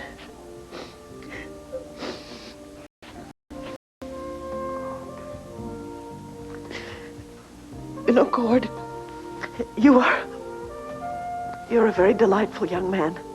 And I must say I'm very happy that you've been a part of our lives. Well, thanks. That's good to hear. I was kind of afraid I was making a nuisance of myself coming around here all the time and worrying about you all. No, don't ever think that. Not for a second. No. Well, thanks. Starting to feel like this is my second family around here. How are Kevin and Joey taking all this? Oh, well, Dee Dee stopped by. She took them to the movies, thank goodness. So hopefully they're sitting, eating popcorn and watching a movie and not worrying about being snatched out of their beds in the middle of the night. Tina told me how all this happened to Kevin when he was younger. But wasn't that a friend of the family who had some emotional problems at the time? Yeah, it was. The police checked her out. It's not her. This is some lunatic who either just wants a lot of money or wants a baby. I mean, it happens, doesn't it? Yeah, I know it does. And quite frankly, right now, I don't know which I would rather it were. I want them to find my baby and bring her home. Take this from you, Clint. You know why? Because I don't deserve it. I disagree. But Lisa Barron told Larry about that woman I saw in the nursery, and Larry told Rafe. Why don't you blame them? It's their fault. You started it by telling Lisa. Look, all I said was that I saw a woman in the hospital nursery where she wasn't supposed to be, and when I called out to her, she ran away. I told Lisa so she could alert the security. I mean, who knew? That woman could be crazy or something. You know, if it weren't for me, Jessica might have been taken out of the hospital right then and there. Well, thank you a lot, Miss Tina. Now try this one on for size. Nicky Smith is not the only redhead in the world. Nor is she the only woman who ever bought a red wig. Look, it was more than just the red wig. It was her clothing, her jewelry. Oh, I see. Case closed, huh? You believe it, so therefore, that's fact. No, you just wait just a minute here. After that, I went straight to Vicky's room to see if she was there, and she wasn't. You even saw me in there. Now, it's only natural that I might wonder a little bit if it could be true. And your wondering has turned into the police wanting to talk to Vicky, wanting to question her. Do you know what that could do to her, Tina? Yes, and I pray to God. I do. I pray that it is not true. You know, but finding some strands of hair from a red wig, it isn't going to help anything either. Any particular reason that you are glued into this little conversation? You were practically yelling. I thought that maybe... I'll tell you what. I'll lower my voice, and you stop eavesdropping. Deal? Clint, you don't have to take your frustrations out on her, too. You think that's all I'm doing is taking out my frustrations? I would have nothing to be frustrated about if my baby daughter was back home. And I wish to God she were back home. I'll tell you something else. If I didn't know for a fact that your ex-lover, Mitch Lawrence, was dead, I'd swear he was behind this kidnapping.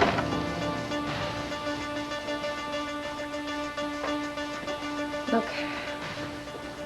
Clint, why don't you just take your anger with you back home and just worry back Tina, okay? Tina, listen to me. Not another word to anyone about Nikki, about this little fantasy of yours, Nikki Smith, showing up to steal our baby. She is dead and buried. You got that? She's gone forever. Nothing could bring her back, especially in the middle of our happiness over having Jessica.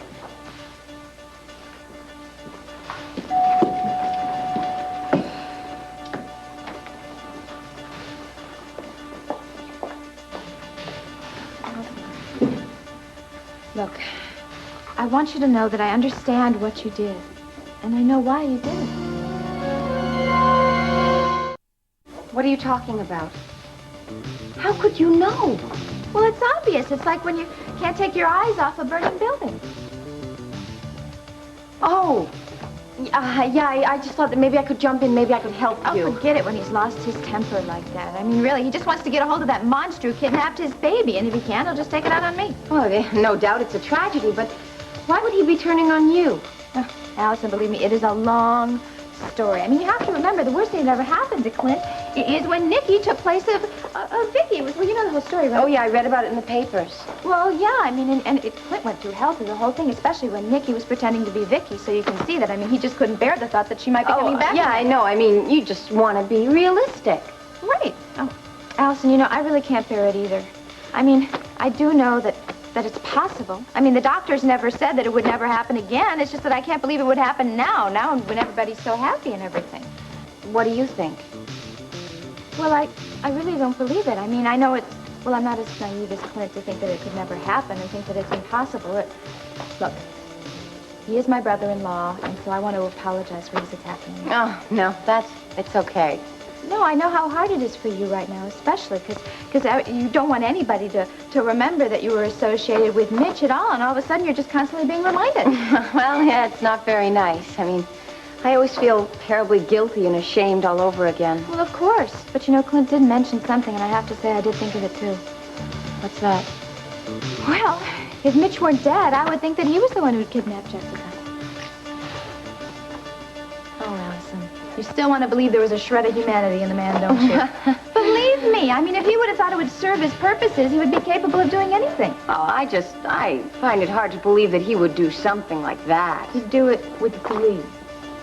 Look, in the meantime, I'm going to go get a cup of coffee and wait for my husband. Would you like to join me in the cafeteria? Oh, no, I'm sorry, I can't. I'm still on duty. Oh, well, I could really use somebody to talk to. You know, it's just not easy finding out that you're not pregnant when you're all alone. You know, sometimes you just wake up and life just tells you that life's just not fair. $10 isn't enough for you? The amount has nothing to do with it, Asa. It's the principle of the thing. The whole thing is outrageous. You know, I have been working at saving this marriage, and what you've done is gone out and hired a detective to tail me. You've gone out and hired lawyers to draw up pre-divorce settlements. You don't love me, and you never have. That is not true, and you know yes, maybe one day way back then when you were a sea captain and I was some starry-eyed wimp. But how about here, in this real world? You don't care, you don't need me. Because I can't do anything for you, I can't further your lives or help you. We're off the issue again. How much money do you want? Oh, God, not money. Never even crossed my mind. You know, I came over here because I was worried about you, and I cared about you. I thought your granddaughter is missing. I want to be next to his side. But oh, no, Pam. Wrong again. Well, I guess I just have to call a lawyer and have him call yours up. And what are you going to ask for? Half, huh? Oh, half. Now, I didn't know. Is that how much I can get, Asa? Thank you. Thank you. I'll be sure to tell my lawyer. I'll tell you one thing. If O'Neill is your lawyer, I will destroy him and you in that courtroom. Lord, this whole conversation is absolutely ridiculous. And we cannot get past your insane jealousy to talk about anything but money, which doesn't matter at all. Oh, really? I figure you hung around with that Tina long enough, you'd learn something. How to go for the dough. Oh, I'm beginning to realize how warped your mind really is. And I could almost feel sorry for you, Ace, if it didn't hurt so much. Pam, do me a favor. Don't do any moralizing. Oh, it wouldn't do me any good. Because you see, the truth is, Asa, that the reason you're striking out at me is because you're afraid. You're afraid Clint is going to find out Cordera's son, and you are worried about your granddaughter and her safety. But you're hurting me like this. It's going to make your worst dreams come true. Because you are going to end up alone with nobody loving you. And you want to know what the saddest part about it is? I think in some very strange, warped way, that's what you really want. Penance, perhaps.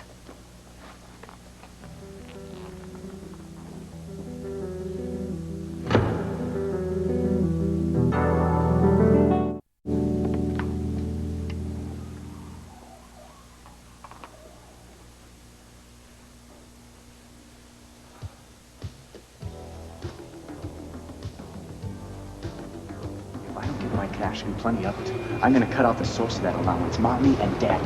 Damn it, Vince, leave them out of it. You're the one who got him involved. Writing that letter and sending it to somebody just in case I bump you off. My parents didn't do anything. Hey, it's a tough break. But they could have an accident. And poof, 1 minute they're gone. Jamie, Payson said you wanted to see me?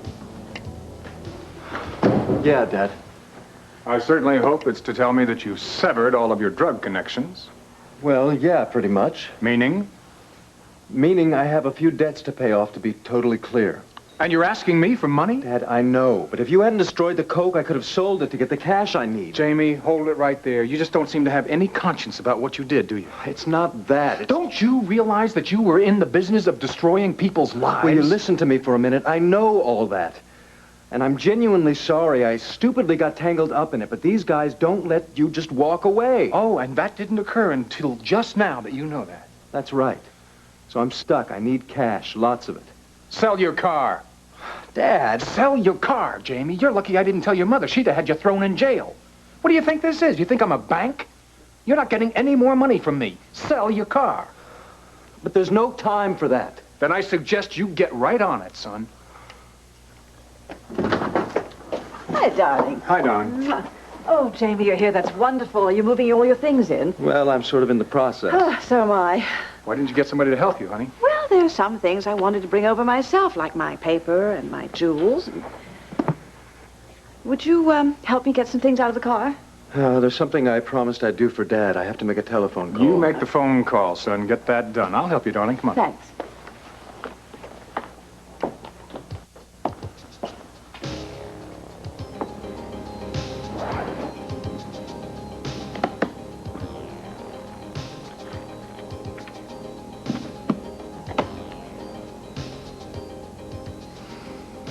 Never wears this.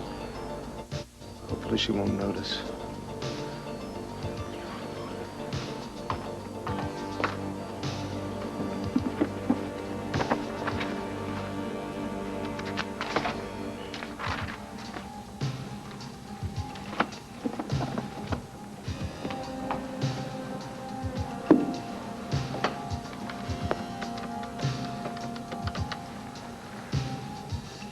Yeah, Acme Pawn Shop. How late are you open tonight? Great, I'll be right over. Please, you can take those things upstairs. So, you joining us for dinner? Probably not. Oh, Jamie, you supposedly moved in. Now you're rushing out before we even get a chance to talk. What's the point of moving in if you don't even want to spend time with us? Who says I don't want to spend time with you? I mean, I'll be here so much soon that you'll wish I'd go out now and then. I'll see you later. Do you have any idea of what our son is doing with his life? He mentioned wanting to join the firm. I will see to it that that happens. I certainly hope so. Sometimes I have the feeling we raised a son with a great deal of charm and very little substance. Well, it wasn't your fault if we did. You're the only one who ever tried to discipline him. I would indulge him. His grandmother overindulges him. Are you saying that you regret that? Yes, I regret that. But maybe, because he'll be living here with us, he'll grow up. I certainly hope so. So do I. Seems, darling, that we're alone again. I hope you're not bored already. Not at all. As a matter of fact, I was wondering what you'd like to do with your evening. Oh, I don't know. Maybe we should watch the sunset. I've always loved the view from the hill. I'd rather like the view right from here. But I will go out and watch the sunset with you.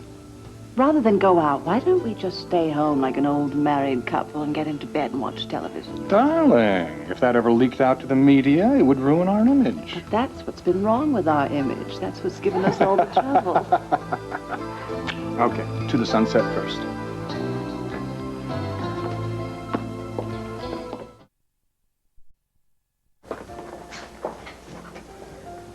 I tell you how relieved I was to see you sitting in that lobby there, waiting for me. Well, I knew it wouldn't be a long meeting. Oh, Pete, you were so right about Asa.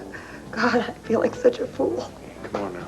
Save it till you get up to your suite and you can fall apart in your own room, all right? Yeah. Thank heavens you're here. Just thank you.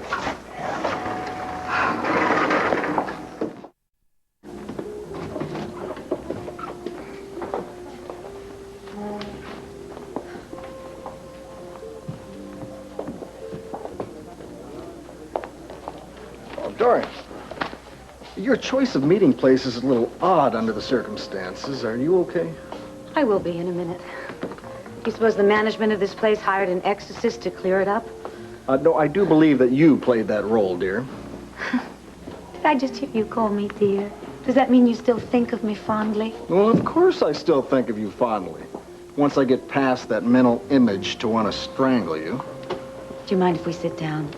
I don't like to grovel on my feet. By all means. Now, I'm waiting. John, I tend to get carried away every now and then. No, you? Now, wait a minute. This is not easy for me, so I just want you to listen. Having you on my show was a terrific idea. Not just for the quality of it and the ratings. And when I urged you to do so, it was as the owner of the station, the producer of the show, the hostess of the show. It was not me, the woman that you care about, the woman that you make love to, who was urging you to compromise your standards. All right? It was a media mogul. The media mogul. Well, you know, it's a shame the media mogul didn't stop and have a little chat with the lady that I date before our discussion. I know that. And I truly am sorry. Because I know that you don't care anything about publicity, and in fact, it's damaging to your career, and I know that you didn't want to come on television and talk about the heroics that you went through to save me in front of thousands of drooling women and lots of jealous men. And it was insensitive of me to push you to do so, all right? And I regret it very much, and it will never happen again, all right? And I truly, truly am very sorry. You may speak now. I may speak now. Well, I'm waiting for the groveling part. That's as far as I go with groveling. Now then, am I forgiven? Am I taken back? Am I adored once again? I tell you what, if I go out and I buy a tape recorder, will you say everything that you've just said under the microphone, into the microphone for the future? Oh, John, please don't play with me. No, I'm not playing, Dorian. Yes, you do push people too far. And yes, you do get carried away and you trample on other people's feelings when it conflicts with your desires, but that's part of your history. Excuse me, when did you become such an expert on my history? Oh, about the time that you were being terrorized, remember? Huh? Yeah, and you asked, I asked you if you had any enemies and why, and then you went through saga after saga after saga of people that you had pushed too far, including your ex-husband. What if you're... Excuse me, have you and her been sitting around talking about my prior life with him? Of course not, but Dorian, it's out there. I mean, I'm really surprised the number of people that know why he divorced you. John, stop. We are digressing from the main subject at hand, which is you accepting my apology. What makes you think I'm going to accept? Because if you don't, I'm going to die. Do you understand? I'm going to roll right over and die. You're right. It is a rather strange choice of expressions, isn't it? Why are you laughing? Because I do adore you. Yes, and I accept your apology. I was going to the whole time, but I didn't want to let you off too easily. Well, you know you're going to do the same thing again, and I'll react the same way again, so... I know that. But I don't want it to become a weekly occurrence. Is that a You got it? Is that a veiled warning? No. That's a right out in the open warning. All right? All right. If you'll accept my apology, I'll accept your conditions. Can we please now seal the deal with a kiss?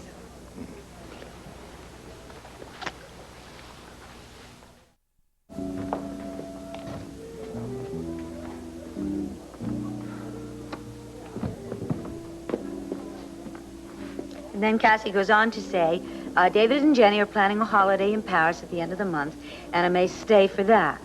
But I miss you and I love you. Give John a kiss for me. Here you go. Gladly accepted. And I'm so glad your life is back to normal. Love, Cassie. Back to normal. Pushing guys around. Hey, all right. At least Cassie sounds like she's good. And you're great. I almost feel like taking on a couple of new clients. Fine, just as long as it doesn't put your life in any danger. It is your career. You may decide if you wish to put your life in danger on a daily basis. It's just peachy with me.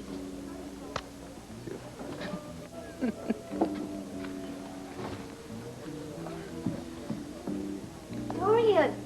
John! Oh, Jeannie. Hi. Hello, darling. How good to see you. Well, no wonder you're not at WVLE. Hi. You're in my lobby. Your lobby? I thought Herbert checked you into the Vernon Inn. Oh, yeah, he did. And I had one night of absolute luxury, but this is cheaper. I rented a closet for practically nothing. Oh, no, how's it feel to be out in the real world again? Well, great, except it's terrible to discover that there are as many weirdos out here as there were in there. I mean, Vicky and Clint's baby?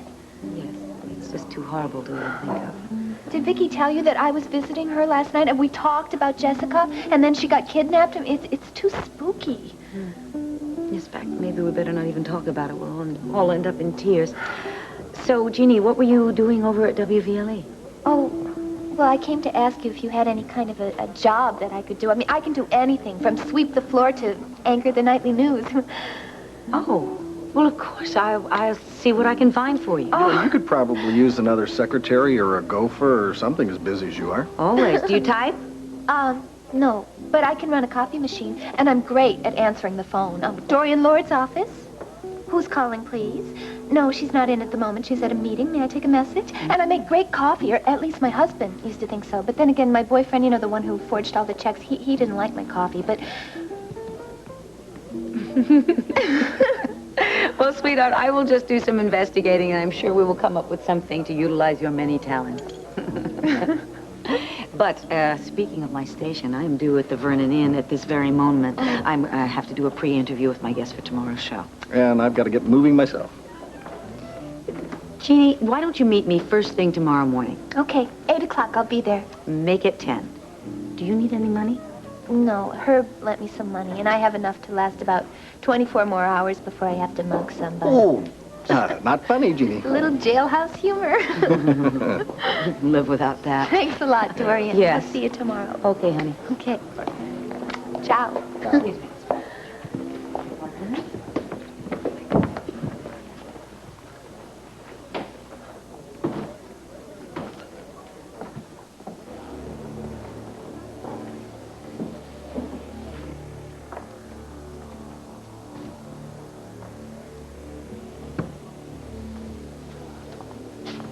Vince, it's about time. I thought I might have to carry out a threat or two. Here. And after that, the well runs dry, so take it and leave town. How much?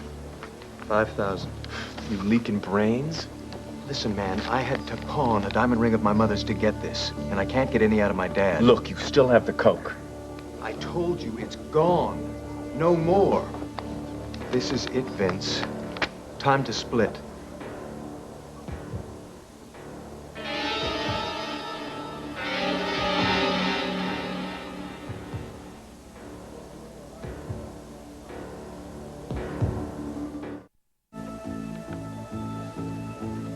What is wrong with you, besides the obvious? That girl sitting over there, she's one of the inmates we borrowed to process the crack. So she's never seen either one of us before? Wrong. She saw me for a second, and I think she recognizes me. Well, then you better just go over and check out.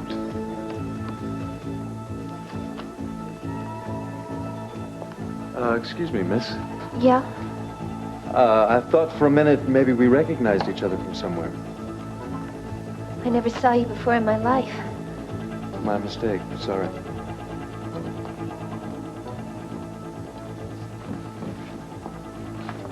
No problem. No problem. Didn't you see her eyes? She was terrified. Look, let me handle this. I'll make sure she never remembers your face. No way are you gonna handle this. My God, don't you think we've got enough hanging over our head with the crack and the murder? Not to mention the bomb in Dorian Lord's apartment. All right, you can handle it this time. But you make sure that you persuade her your way. Because if you don't, I'll persuade her mine. I'll talk to you later.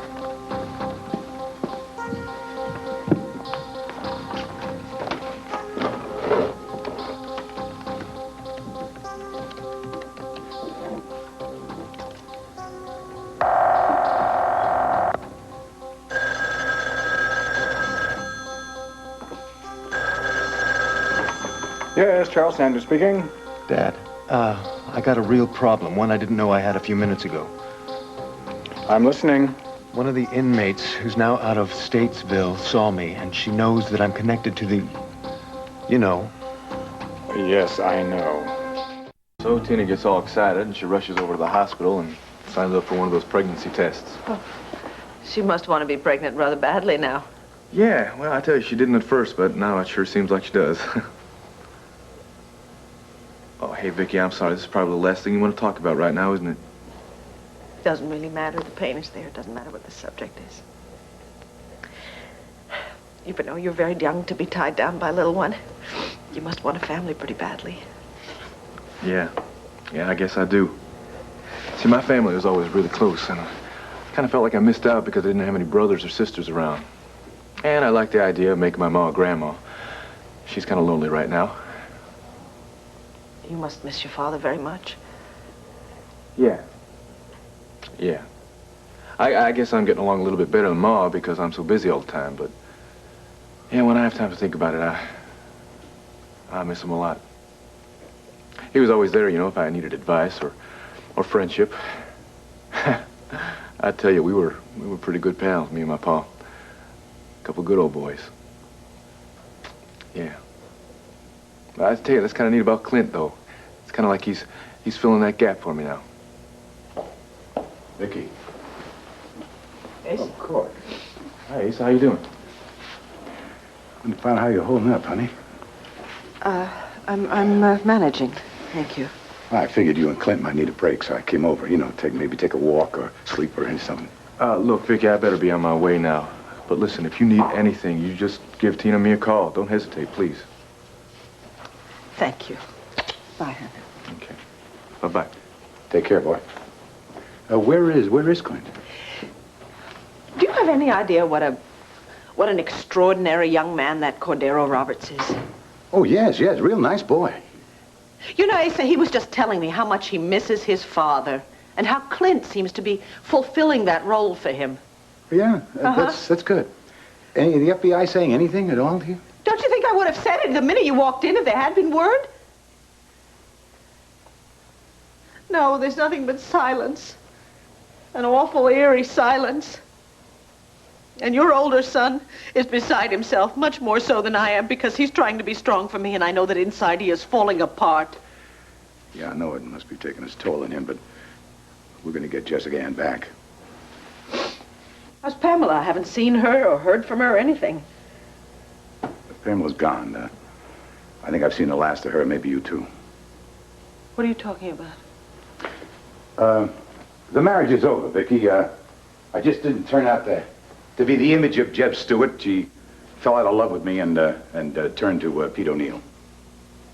See, the way I got it figured, she came to Landview because she figured by accident that she married money, so she's getting rid of me and getting as much of that money as she can. I don't even know this woman you're talking about. I also have a feeling that if I were to hear Pamela's side of the story, it would be quite different. Oh, I'd appreciate it if you didn't call, all right? I mean, you're my family. She's not, and we stick together. You know, she can... She can what, Asa? What? Well, it's early. Son?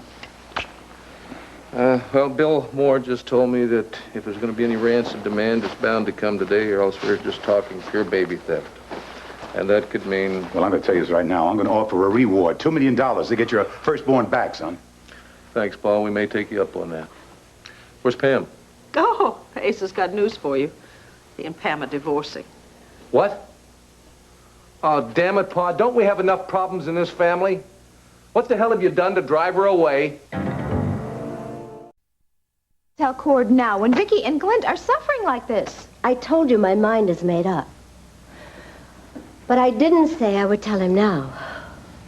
What? You mean you're willing to wait? Not for your sake, believe me. The last thing I want is to put Clint through any more anguish. His family needs him and he needs them, including Asa. Oh, Maria, you are doing the right thing.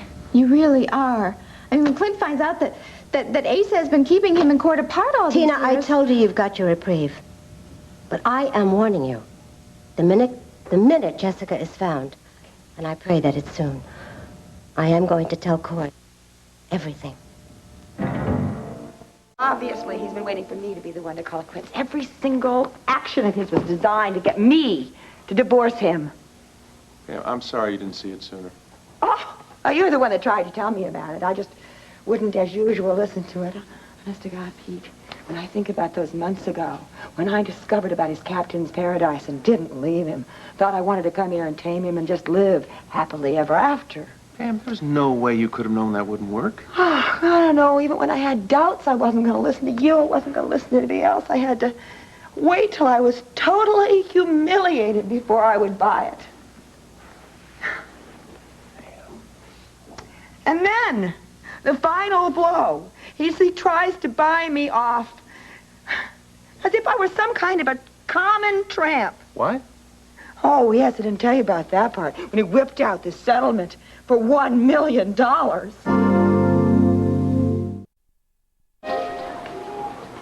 Tina.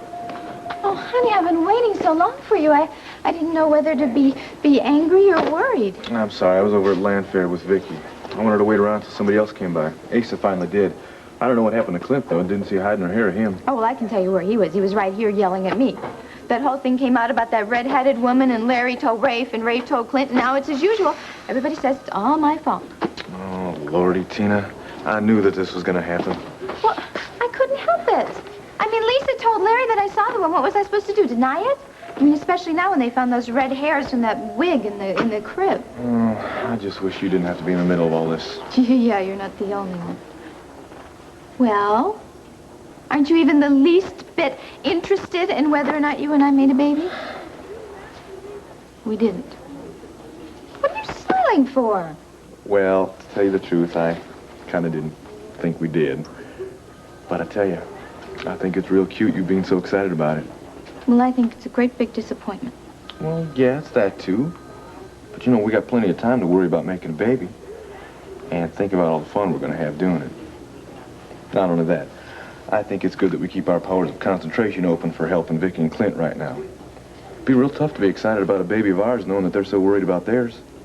I guess you're right.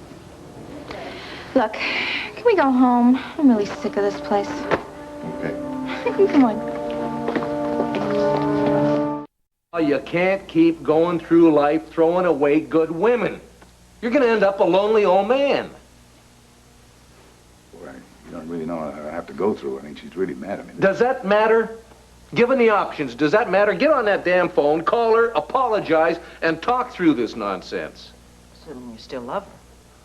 Oh, yeah, sure. That just kind of got lost down the line. Wait in the hell. This ain't going to work. I mean, she's not going to talk to me. She's going to pick it up. She's going to hang it up. I got to get over there in person. That's where I'll be if you hear anything or you need me. Well, we'll be fine. You just take care of your life. Damn it, it's never just one crisis at a time in this family, is it? Clint, Jessica Ann is going to come home real soon. Yeah, well, not soon enough. But I know God is looking out for her. A man can't wait all this time for his first kid and then lose her like this. You're damn right. Damn right. I'll be back and, maybe with Pam.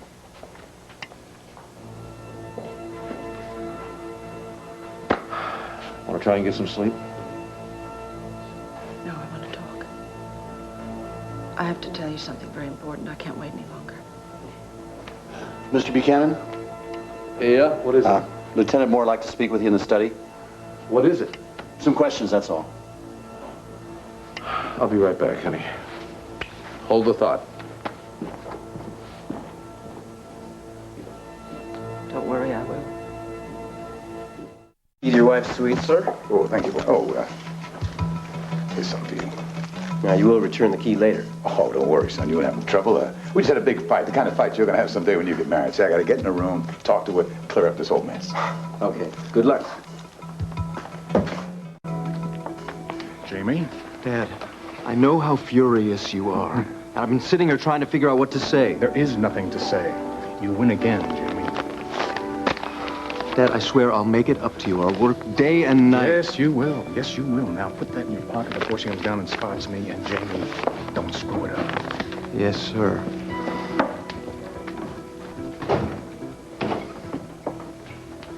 Pardon me. I'm in a hurry. Look, this will only take a second. Look, I told you I've never seen you before. I'll follow you out of here if you don't stop and talk to me. What do you want? Just come over here and so we can have our conversation in private.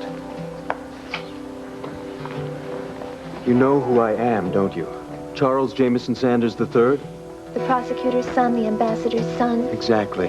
But you know who else I am, too, don't you? Don't pretend you don't, because I know you saw me once. I'm not going to threaten you or harm you in any way. In fact, I'm going to change your life for the better. Give me a break, kid. That's exactly what I'm going to do. I'm going to give you the biggest break in your life. In this envelope is a one-way trip to Hawaii and $50,000 in cash. Take it.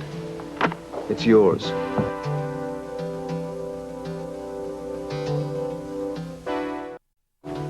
Useless questions, honey. They keep saying how important everything is. Doesn't seem important to me. The only thing that matters is that damn telephone ringing. I know, darling, I know, but I have to talk to you anyway. I know how very much you love Jessica.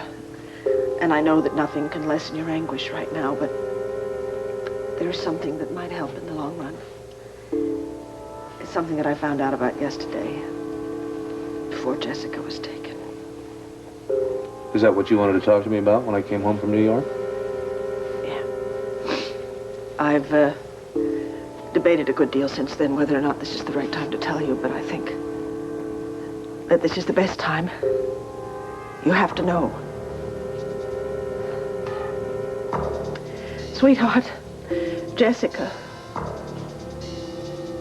Jessica is not your firstborn child. What the hell are you talking about? Cordero Roberts, that delightful young man that you're so very fond of. Cord Roberts is your son. Dorian. Hi. Herb, hello, dear. Yeah. How are you? I'm busy, too busy, but what else is new? How are you?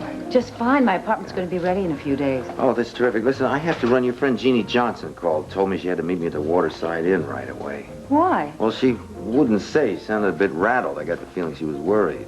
That's funny, because I saw her just 2 hours ago. She seemed in a wonderful mood. She asked me to help her get her job at WVLE. I better come with you. If she's managed to get into so much trouble in just 2 hours, she'll probably need the two of us to help her get out of it. Yeah, well, I know better than to try to change your mind. Come on the way over, I've got a letter of Cassie's you can look at. Oh, good.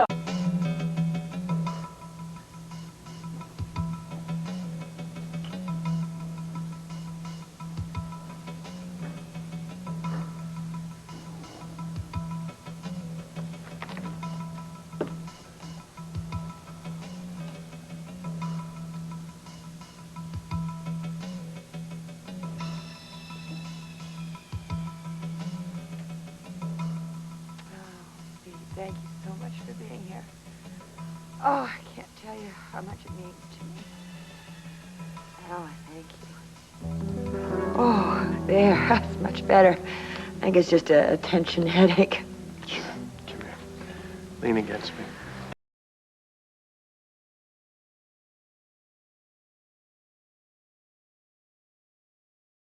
Oh. Just think Gentle, comforting thoughts. Like the waves just rushing on shore at Malakeva. Oh, gosh, I don't know what I would have done if you weren't here, Pete. Well, unfortunately, I was also part of the problem. But I think things are looking up now. Pam, I want to be with you. Good times as well as the bad times. Vicky, I don't think I'm hearing you straight. Yes, darling, you are. Unfortunately, there is no easy way to break this to you, but it is true. Cord Roberts is your son. Yours and Maria's. Al Roberts was not his natural father, as we were all... That is ridiculous. If Cord Roberts were my son, I would have known about it years ago. Who told you this cockeyed story? Maria. Maria told you and not me. Now, wait a minute. This is getting more unbelievable by the second. I know it is, darling, but it is true. You have a son. A wonderful son.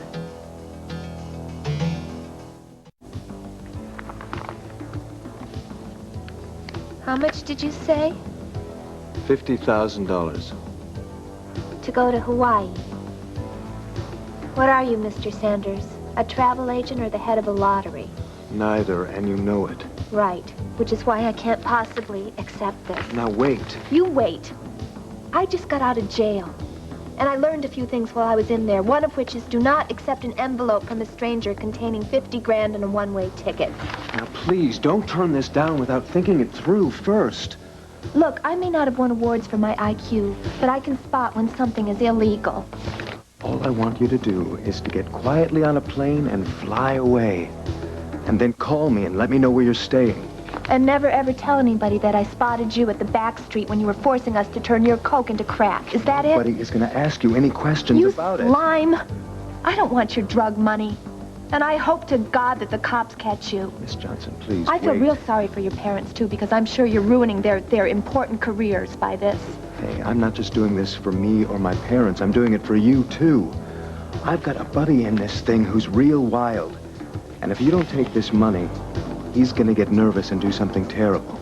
Oh. Now, please, for both our sakes, take this and go. We've gone from Christmas to Halloween here in 30 seconds. Look, I'm in this thing over my head. I'm no killer. I just wanted to make some fast money, and the whole thing got out of hand. Fast money? Turning kids into junkies? Forcing helpless inmates to do your dirty work? I regret everything I've done, Miss Johnson. I don't Please. believe you. Look, I want you to know this money came from my trust fund. It's not from drugs. Yeah? Well, if you've got such a big trust fund, how come you turned to coke for fast money, huh? You're just trying to bribe me to get me out of town. And I have a feeling that if I do what you want, I'm going to end up right back in jail. Nobody knows about this but you and me. You can get out free and clear. And with this money, you can start a new life for yourself. Ever been to Hawaii? Ever wondered what life would be like with $50,000? Yeah, I've wondered. But that was just a dream. And I've lived long enough, Mr. Sanders, to know that dreams don't come true. So I'm not taking your bribe. I'm not walking. And I'm not keeping my mouth shut. Your arms feel so good around me right now, Pete. Just hold me. Pam, if it was up to me, I'd never let you go. I love you, Pam. I didn't mean for it to happen, but it has. Shh, Pete, please, just don't talk. Just put your arms around me and don't say anything. No declarations.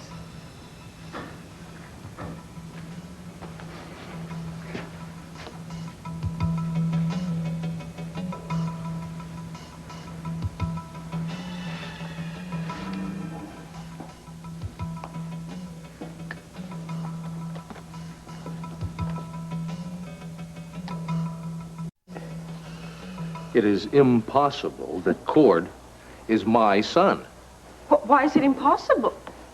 Does that mean that you and Maria never made love when you were teenagers? No, it doesn't mean that, but I thought I was in love with her. If Maria were pregnant, she would have told me, not run away with her mother. Is that why she ran away? Yes, honey. Maria and her mother left because she was pregnant with your child. Vicky, that still doesn't make any sense. She knew that I cared about her. She knew I would have married her. I know. And Maria's mother knew that. And so did your father. Asa knew? Yes, darling. Asa is the one who made them leave.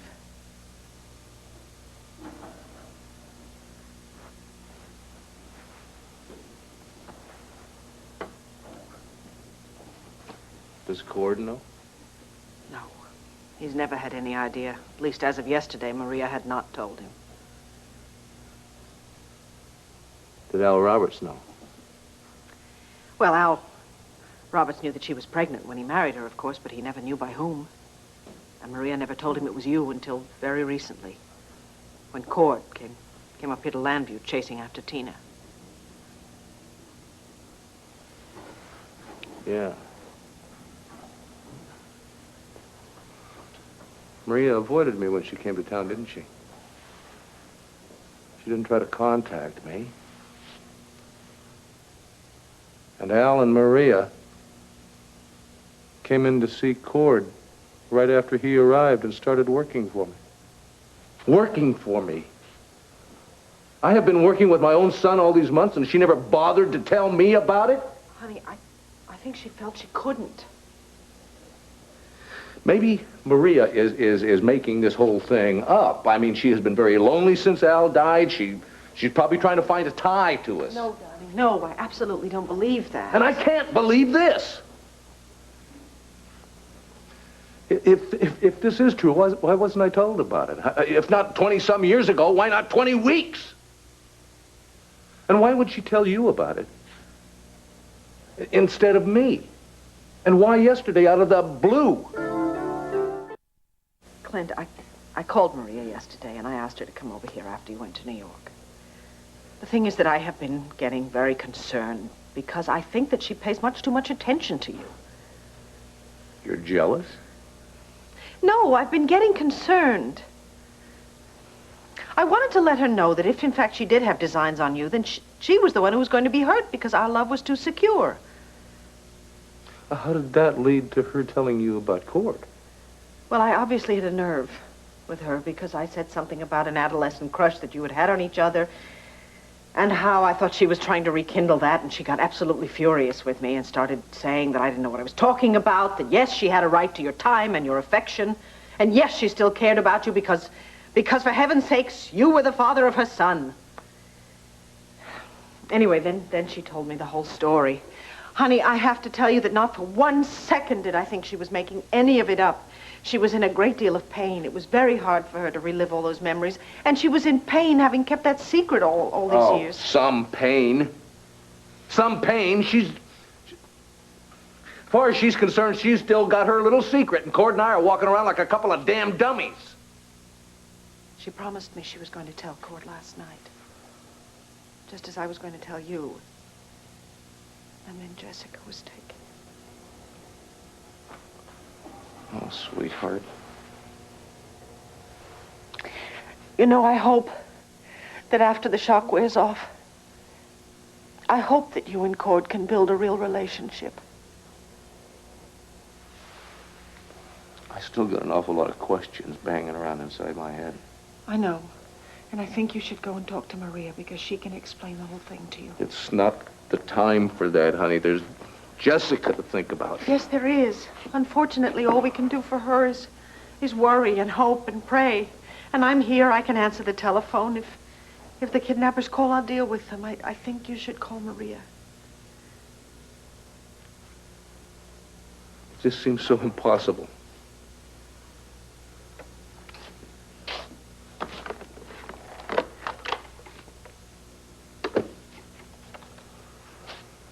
Maria Roberts' room, please.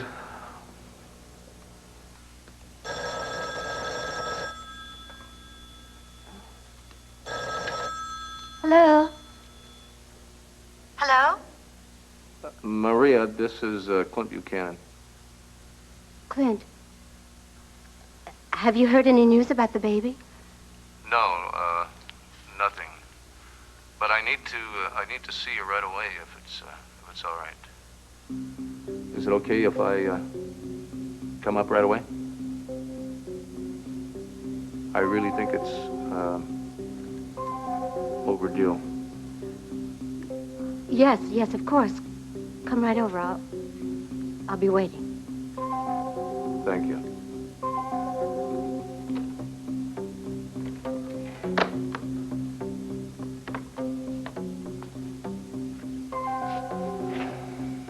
I know where I'll be. Honey, is it too much? Should I not have said anything? No. I wouldn't have wanted you to know and try to protect me. I love you very much. I love you more. I'm bigger than you are.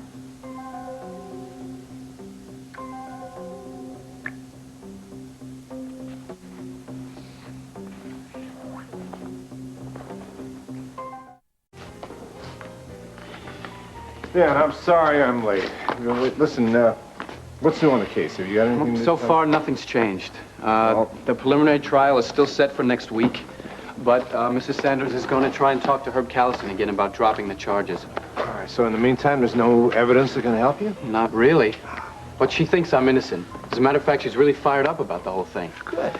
The major mystery is who planted that Mitch Lawrence tape in my apartment.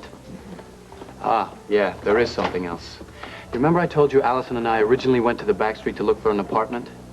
Yeah. Well, Jamie was there with a real estate agent. Oh, Jamie Sanders? Yes, and he asked me not to tell anyone. So I kept it quiet until I was going over the details of the case with Mrs. Sanders. And she was very surprised to hear that her son was looking into real estate. And Jamie got all bent out of shape when I told her about it. Hey, that backs up your story about returning there. Yes. He's the only one who was there, besides the real estate agent, who can say that Allison lost a charm, and that's why I returned the night of the murder. I don't see why that would make him so upset you're mentioning that. I don't know. I mean, it's not like I've got no reason. This guy's a good friend of yours? Yeah, well, maybe not as good as I thought. So have you found the real estate agent? Have you talked to him? No, we can't get to him. Jamie claims he can't remember the name of the firm that he was with. Oh, wait a minute, Dan. This thing sounds a little flaky to me. Yeah, I know. First of all, it sounds as if he's got something working with the real estate agent and he doesn't want his parents to find out. Now, if that's more important to him than you are... Well, that's exactly what I've been thinking. I don't like this, Danny. I don't like this at all. It puts you in a tough spot for the hearing. I wish you had a job or something to make you look a little more responsible to the judge. Mrs. Sanders brought that up, too, but who's gonna hire a guy who's facing a murder rap? I would. You'd be great in the oil business. Chuck! For crying out loud! Chuck Wilson, how are you? Good to see you. Good to see you both. Lee, I heard you were coming back. I guess we're coming to this crisis. As soon as I heard what happened, I had to get right up here. Yeah. Well, listen, Vicky and Clint need all the help they can get. Have you talked to Asa yet? No, I haven't yet, but I'm just about to remedy that. And speaking of the devil, are you really serious about looking for a job, Dan? Yeah. Well, why don't you get in touch with Asa? He probably has something for you at Buchanan Enterprise. That's a great idea. Speaking of Buchanan Enterprises, excuse me. Yeah, sure. Howdy, Asa. I heard you're in town. Thanks a lot for calling. Well, I was just gonna come over and do that. You gonna shake my hand or what? Figured you could use an old friend just about now. You interested? Chuck, if I ever needed a friend, it is now. And not just because the baby was stolen from the family. I mean, Lord knows that's bad enough. But Pam is cheating on me. What? Right now, could you leave and come over to the mansion with me? Sure, I'll be right behind you. Dan, Larry, good seeing you both. Dan, if you want to go job hunting, why don't you hold off at least a day? The old man seems a little otherwise occupied, okay? Okay. See you both later. Thanks, Chuck. Yeah. Believe it, I'm actually starving. It's a good sign. Mm. It's coming back to life in several areas. Yeah. You know, I'm real proud of myself. Oh, you are? Why? I think I showed considerable restraint lying next to you in that bed. Yes, you did. Thank you very much. You're welcome. Oh, you know something, Pete? You are a very handsome man, and as soon as I know that... Oh. Anyway. Sometimes it just seems so unreal, you know? Man, I spent 10 years of my life with. I'm not going to spend the next 10 years of my life with. Ma'am, look, I know it's hard, But when you get to the other side of it, you're going to feel terrific. Yeah. That's a guarantee. Well, I hope so. We'll talk about it over dinner. You know, I have to go over to see Clinton Vicky, even though Asa has said I am no longer a member of this family. I still want to make sure they're all right. Well, I'm not sure they'll be up to visitors right now, but you can certainly call them, see how they're doing. Pam, you shut this door, didn't you? Yeah, of course. I locked it and shut it. Well, I just barely touched it. It came open. Are you sure? Absolutely. Well, that would mean that someone came in here and left while we were still in the bedroom. Asa. Haven't you ever made a major mistake because you didn't realize what you were getting yourself into, and then suddenly it was too late to do anything about it?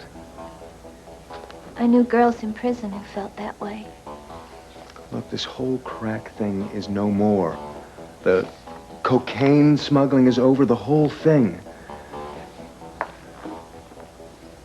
I know you don't care about me, but this is my life we're talking about. And the whole thing could go right down the tubes. I feel so confused. I feel like I'm getting boxed in here. But don't feel that way. Just think how free you're going to be with this money. But this is not right. It's not right for my parents to have to suffer either. They didn't know anything about this crack thing. And if any of this got out, their careers would be over. Are you sure that none of this is drug money? I swear it. Now, please, please take it. Jeannie? Hi. Do you know... Jamie Sanders, yes. Mrs. Lord? Hello. Mr. Callison? Yes. You staying here too, Jamie?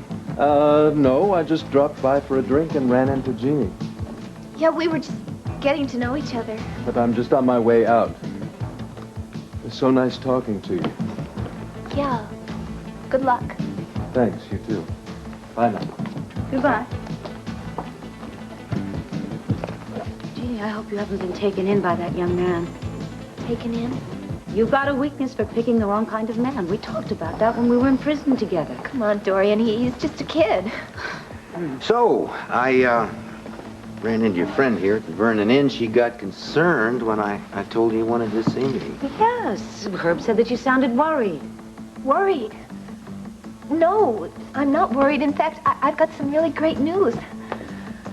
I'm moving to Hawaii tonight. Moving to Hawaii? Tonight?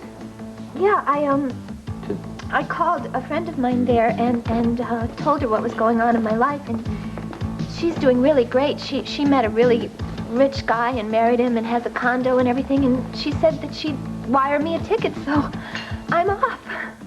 All of this happened in 2 hours? Yeah. One 30-minute phone call, and it changed my life. I guess you won't be in my office tomorrow looking for a job. No, I won't, but thank you. Jeannie, excuse me, but, you must have called me after you talked to her. Yeah, I did. Yeah, well, I mean, you sounded very troubled. You insisted that I cancel everything to see you. Why?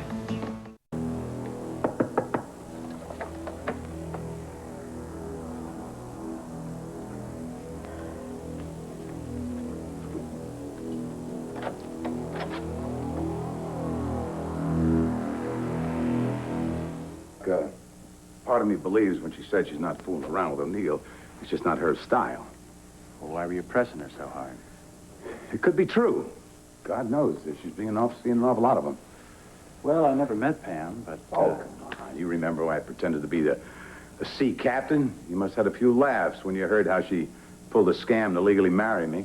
No, I didn't laugh. As a matter of fact, I kind of hoped that you two'd have a happy, long relationship once the truth came out and she moved here. Didn't work. I've known you too well, and for a long time, Asa Jeb Stewart Buchanan.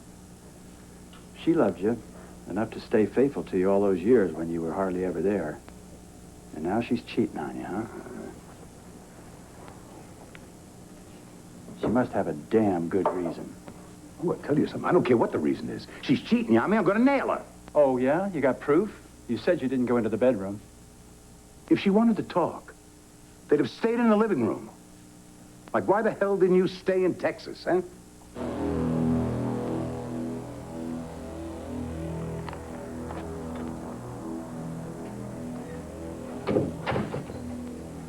Is it true, Maria? Is Cord my son? Yes. Clint, you didn't think that I would make something like that up. I don't know what to think. In my position, wouldn't you find this a little strange? Yes. I'm sorry that you didn't know about it all these years. Why the hell didn't I?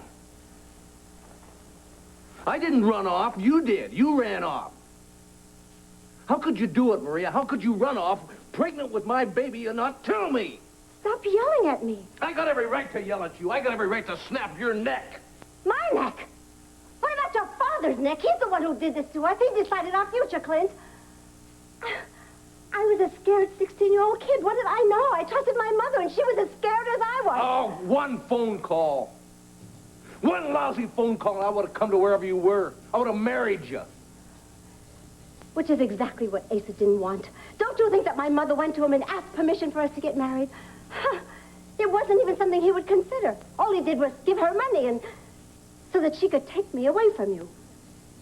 He paid her? Yes. And when she argued, he said he would have us both deported back to Mexico. And I went through all those years wondering how and why you could leave me like you did. Now I find out that you sneaked out of town like some damn thief. You stole my son.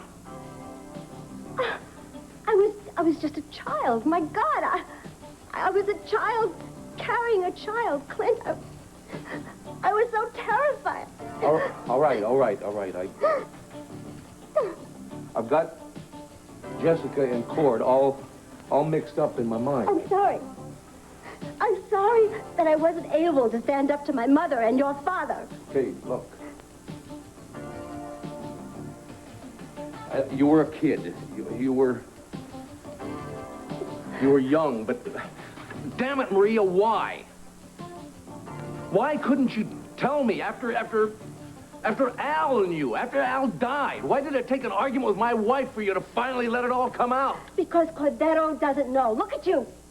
Look at how it's affecting you. He is so young. How is he going to deal with this, Clint? When Al found out, did he want you to keep it from Cord? Oh, no. No. He wanted me to tell Cord the truth, but I was so afraid that he wouldn't forgive me, and Asa kept insisting that I be quiet. You contacted Asa when you got to town? No. We bumped into each other at a restaurant. He came to me demanding to know what I was doing in Landview, and he kept threatening me if I dared to tell you and Cord the truth. Oh, Clint, don't you see that Asa is so afraid that you won't forgive him, and that's what frightens me about Cord. Al finally got me to agree that both you and Cord should know the truth. But he died before you could say anything to Cord.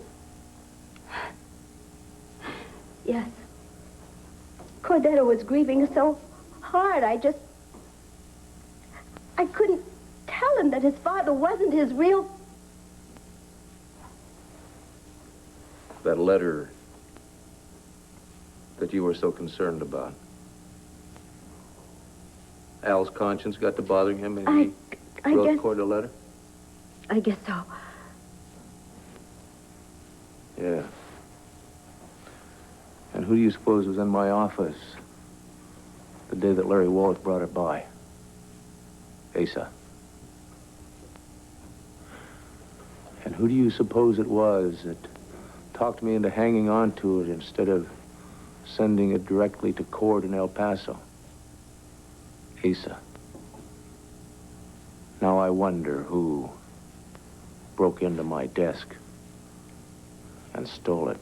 Clint, where are you going? To see Asa. But that'll keep. We're not through yet.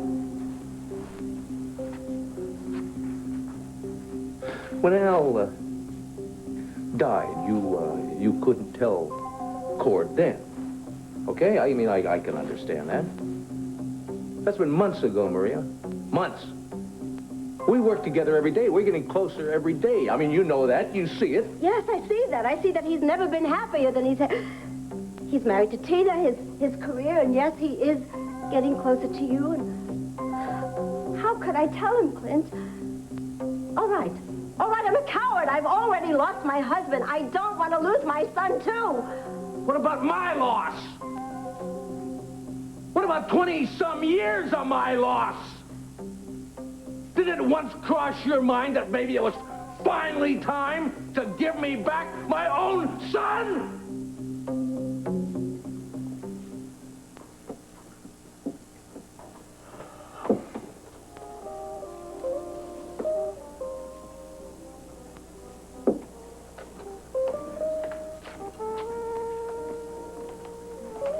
Vince, you look strung out.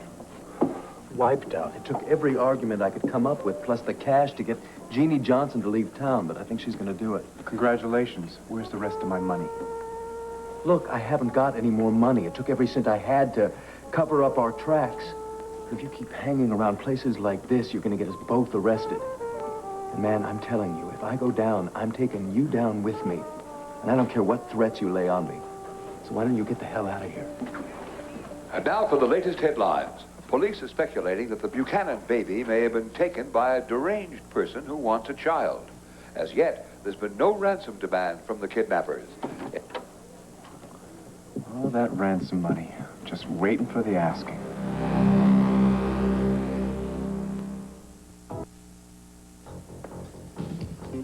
Well, if I sounded scared to you, it's because, I am scared and excited, too, about this move. You know, going to a whole new place and starting a new life. Why are you going?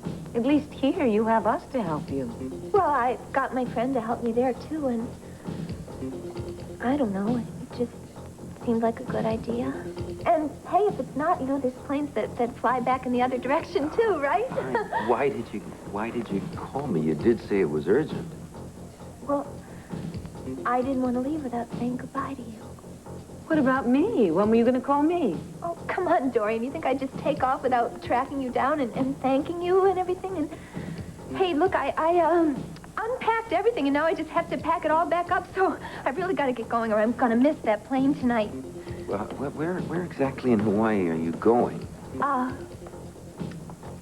don't know. It's written down upstairs. It's one of the little islands. Where there are so many job opportunities. Look, Dorian, I know I always do the easy thing, but this sure beats hanging around in Landview, sponging off people and making friends create jobs for me that don't even exist. I mean, I know you don't really want me at the station. You just said you'd give me a job because you're my friend and you like me, and I'd probably just mess up and then you'd get mad at me, and that would be the end of our friendship anyway. So Jeannie! I've just got to go for a lot of reasons, okay? I love you, Dorian. Thank you for everything. And I really miss you.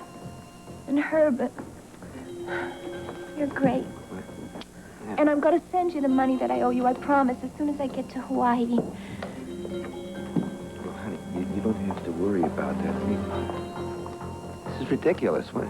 It is. Jeannie, why are you really going? Well, look, I would love to stand around and have a little farewell party and everything, but I'm going to miss my plane, so ciao. Can we follow her? Herb, I honestly don't think it'll do any good.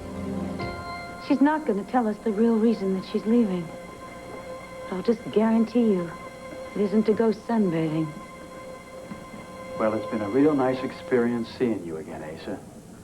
Now I remember why I stopped talking to you. Hold on, Chuck. For what? For me, to apologize. I know I've been acting off the wall. You know, it's the baby, nobody calling Pam. And I've been yelling and sounding bitter about something I had something to do with. You talking about your wife? Yes, this isn't the kind of marriage she wanted. Love doesn't work all the time. I don't entirely blame her either for what she's doing. Well, now you're starting to make a little sense. But I'll tell you right now, I blame that snake O'Neill.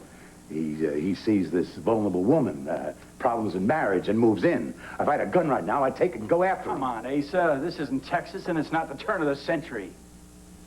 What do I do, ignore O'Neill, huh? No, you can't ignore him if he's seeing her, but that doesn't mean you have to do something about it. And just let it happen under my nose?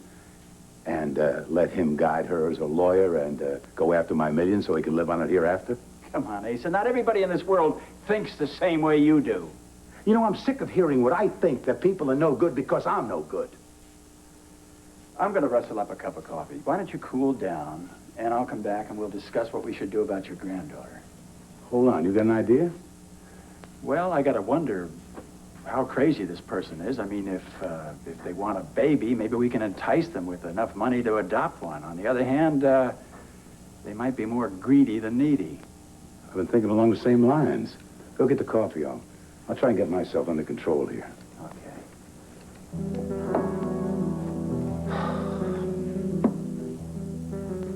Both of us remember the door being shut and locked. Now, you get the bellhop up here immediately. We'll be waiting.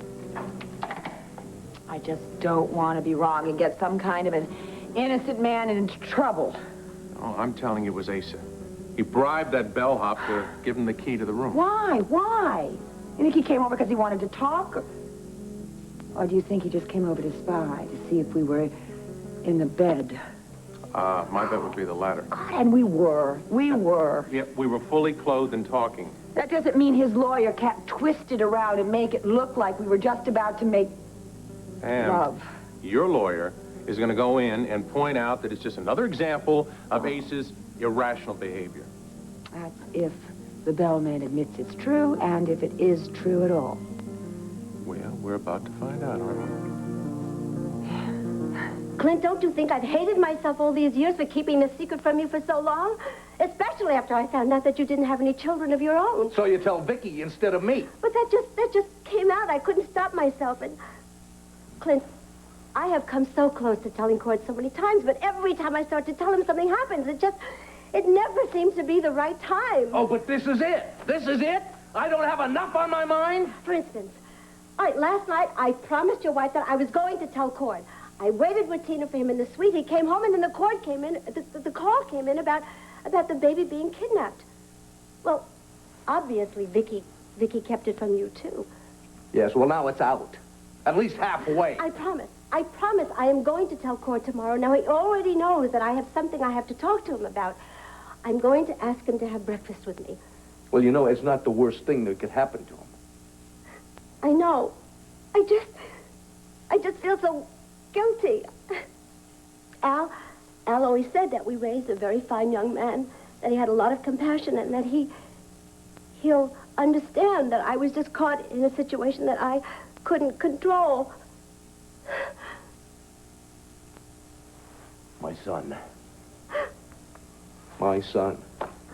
You know, those words keep... All these years he's been out there somewhere, and I never even knew it. I trust that you will tell him in the morning. Yes. Right now, I'm going to go have a talk with my father, as he likes to call himself. Clint, don't you want to think about this first? I mean, your family is in so much turmoil.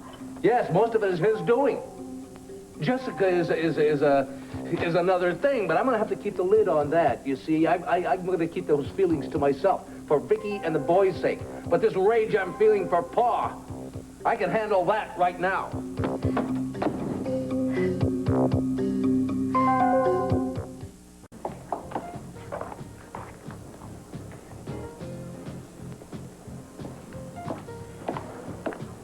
Well? It's cool, Dad. What does that mean, it's cool, Dad? It means that she went for it. She took the money and the ticket. Just like that? No, I had to do a lot of talking, but she finally agreed to it. Never to return, never to inform the world what you've been involved in? Well, there's no guarantee, but I think so. I told you not to screw this up for $50,000. There should have been a guarantee. Well, we got interrupted before she could do any swearing or anything like that, but she's not stupid. She knows she took a bribe. Do you know that I have compromised my principles and put my career and perhaps even my life on the line to keep you out of jail? Yeah, well, too bad you couldn't have another kid like Kate, the perfect daughter for the ambassador and the lawyer. Kate? Kate's conduct has nothing to do with yours. At least she is a constructive individual who takes responsibility for her own actions. So what happened to me, Dad? How did I turn out to be the rotten son? Beats the hell out of me. I guess I have to take some responsibility for that. Yeah, well, I thought for a minute I'd hatched full grown into the Sanders family. Jamie, you shut your glib mouth or I swear I'll shut it for you. Now, by tomorrow, you will move all of your possessions into our house. You will live there full time. When you leave the house, you will tell me exactly where you're going and with whom you are going to be spending your time. That's at night. During the day, you will be at the firm, and you will use that somewhat limited intelligence of yours to learn how to make money legally. Yes, sir. And you will account to me for every penny you earn. Did you catch that word, earn? Yes, Dad. All right. Further, you will become the model son your mother wants, and you'd better. Because she is damn suspicious that you're up to something. She always has been. She's always been right. As for me, this is the end of my help. You blow your life apart one more time, you're on your own. The Sanders family will survive. Most political families do. If we don't... Dad, I swear, from now on I'll be the perfect son.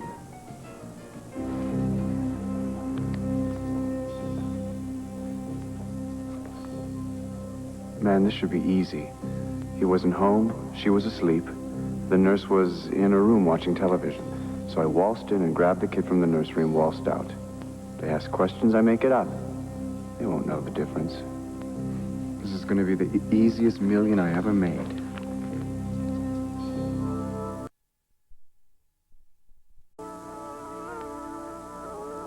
Mommy. Kevin, honey, I checked on you 5 minutes ago. You were fast asleep. I woke up. I'm scared. What, are you scared? Oh, darling, wait. Come sit with me. What happened? I heard noise, and that's what woke me up. And then I was thinking how that man might come for me and Joey. Oh, my God, no. No. No, you listen to me. You and Joey are perfectly safe, okay? That awful man cannot get back into this house because the police are outside every single door. I know, but still. It's all right, honey. I understand. I want you to know. And I promise you that nothing's going to happen to you and Joey. Absolutely no harm whatsoever is going to come to you. I keep on wondering about Jessica, though. I know, baby. So do I. But I have to tell you that I'm sure that whoever has her is being very good to her. I mean, she's a good little baby, isn't she? Nobody could be bad enough to hurt her in any way. And she knows? I think she's too little to know anything, sweetheart. And hopefully, if she is being really well-treated and being loved, and when she comes back to us, she'll be just as wonderful as she was when she left. Okay? You feel better, or you're just pretending? I feel better. Sleepy, too. Oh. Come on, I'll take you back up. I'll sit with you, okay? Till you fall asleep. Come on, boy. Kevin, sweetie, that could be a very important phone call. Go on up and wait for me. I'll come up in a bit, okay? Are the police ready? Yes, darling, they are. Please, go on. I'll be up in a minute, I promise. Hello? Hello? Please, are you the one? Do you have my baby? Please? Please say something. Please, I want her back. I'm just alerting you, Leland. This is going to be one rotten divorce, and I want to win. So start preparing, huh? Go for it.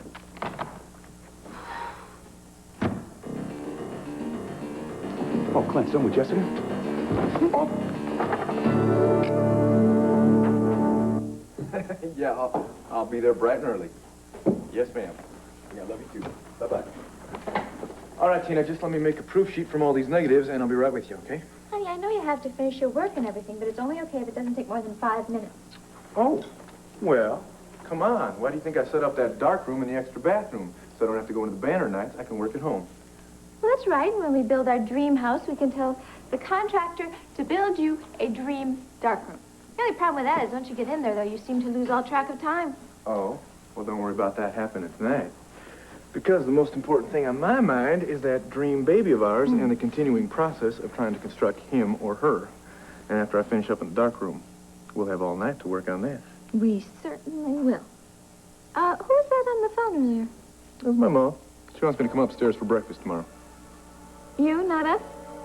Yeah, that's what she said. Said she wanted to talk to me alone. Liar! Liar! You loco! Jack!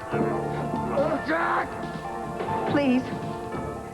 Please, I know you're there. I can hear you breathing. Who is this? Please, is this about my baby? Do you know something about Jessica? Please, I beg of you, give me my baby back. You can have anything you want. Just don't hurt her. Please, I'll do whatever you want. No!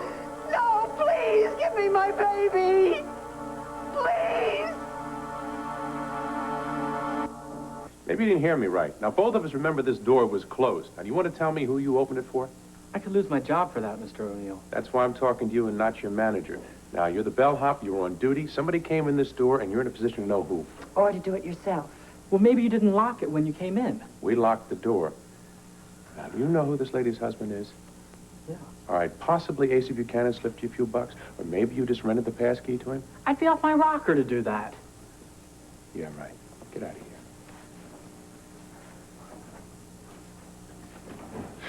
You can better believe that kid would sell his grandmother for 20 bucks and throw his mother in for an extra 10. Oh, Pete, what am I going to do? Just sit and wait for Asa to make his next move.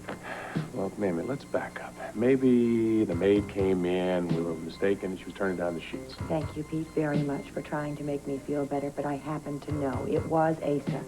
He came sneaking in here, he saw us on the bed, and now he thinks he has really caught me. Streets are local. Jack! What are you doing now? Stay out of this, Jack! You'll kill him! I should have killed him years ago! I'll tell you right now, you couldn't take me on your best day. You caught me by surprise. What the hell's going on here? Somebody's poisoned his mind. You shut your lying mouth. How could you do it to me, Pa? I did nothing. I protected my son and my family. What have you done now, Lisa? It's not something he just did. He's been lying to me all my life. Don't listen to him, Chuck. That's exactly what I'm gonna do.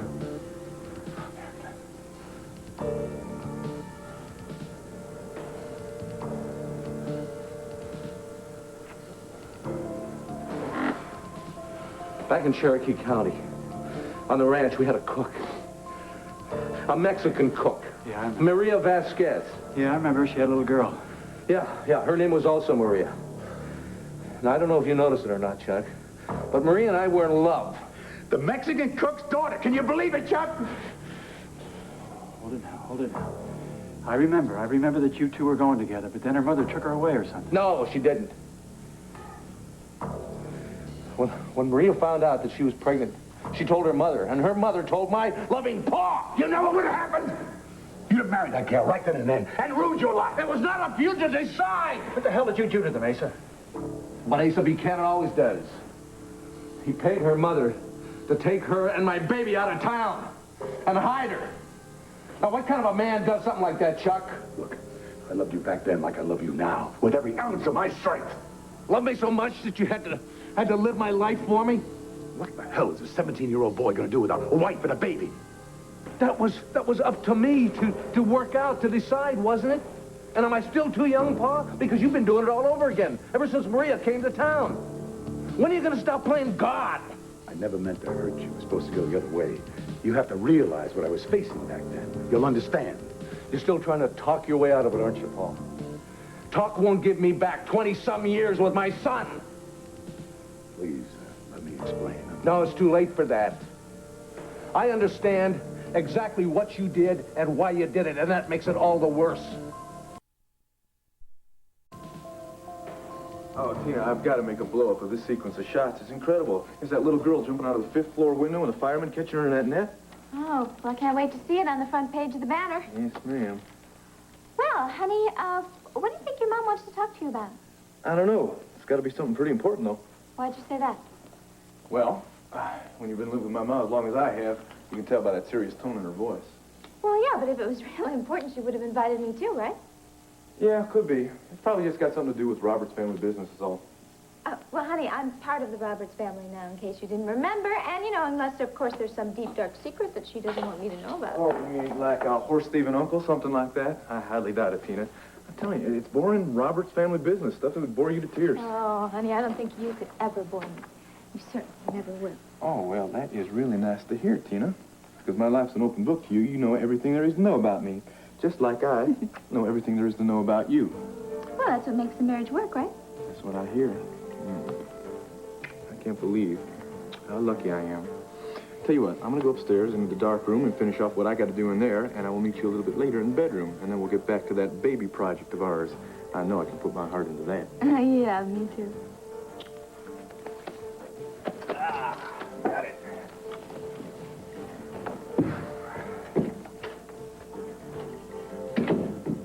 But I am warning you. The minute Jessica is found, and I pray that it's soon, I am going to tell Cord everything.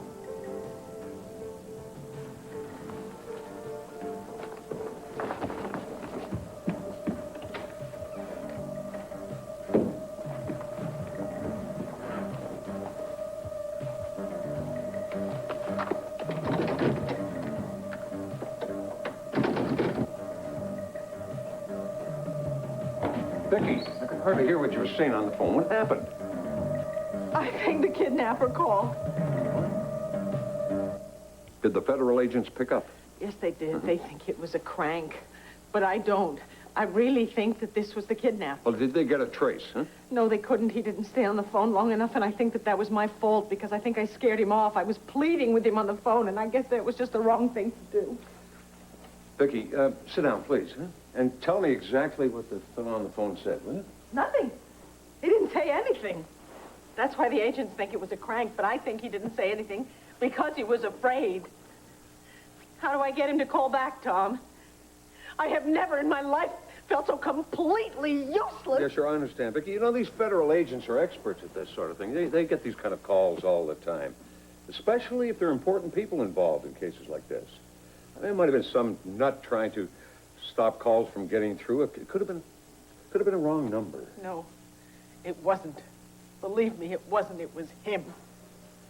All right, then let's accept that, okay? In that case, he was testing, trying to find out if he could get in contact with you.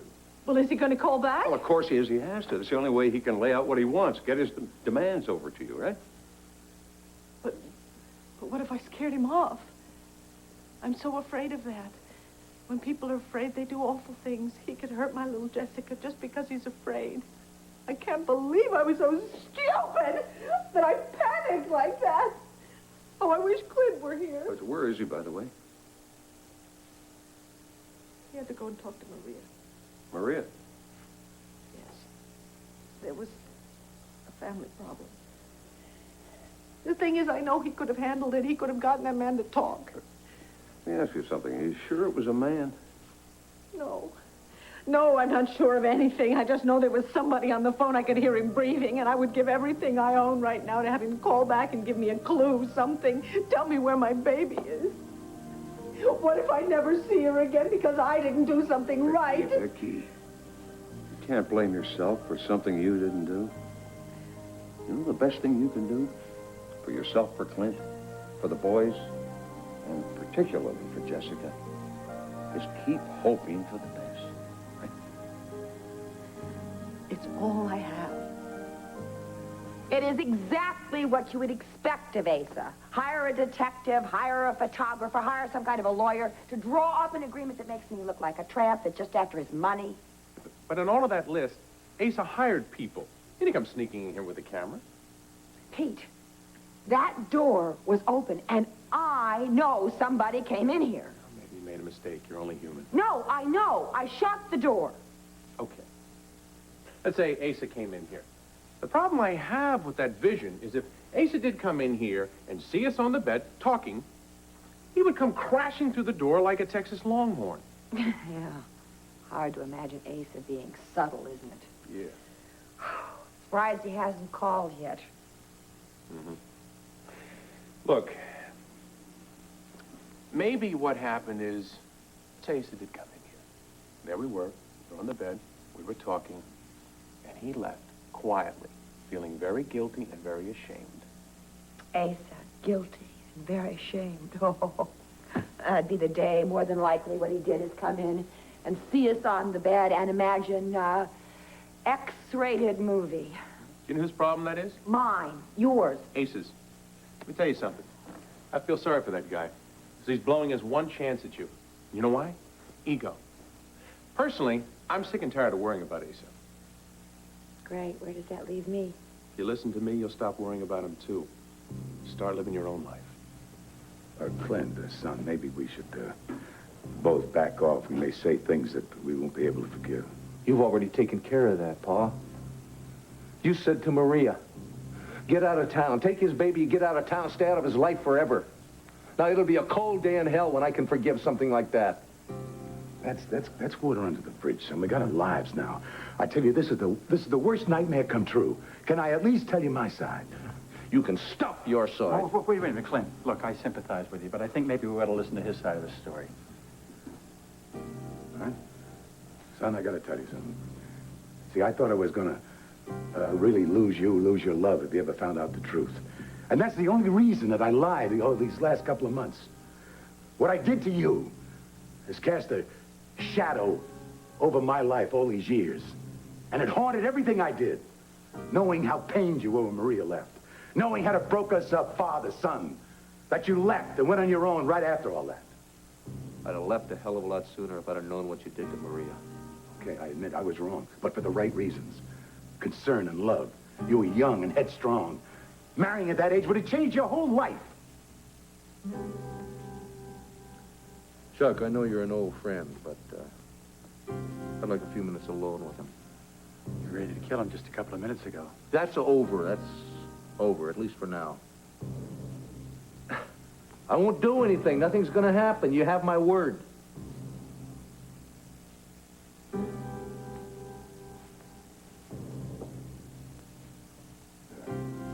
that mean you're willing to bury the hatchet? I mean, but other than in your pa's head. It's still an option. Don't tempt me.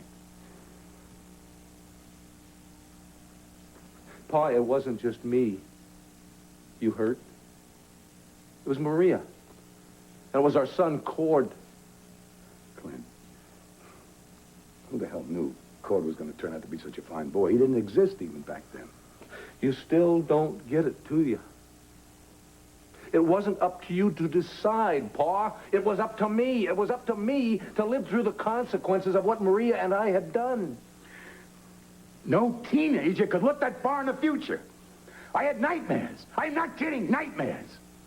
My fine son, married to the cook's daughter, working on a rig, driving a truck, coming home every night, completely wiped out, to a shack full of screaming babies. Say it, Pa. Say it.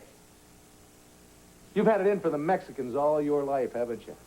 And I chose one. All by myself, I chose one. That made it twice as bad for you, didn't it?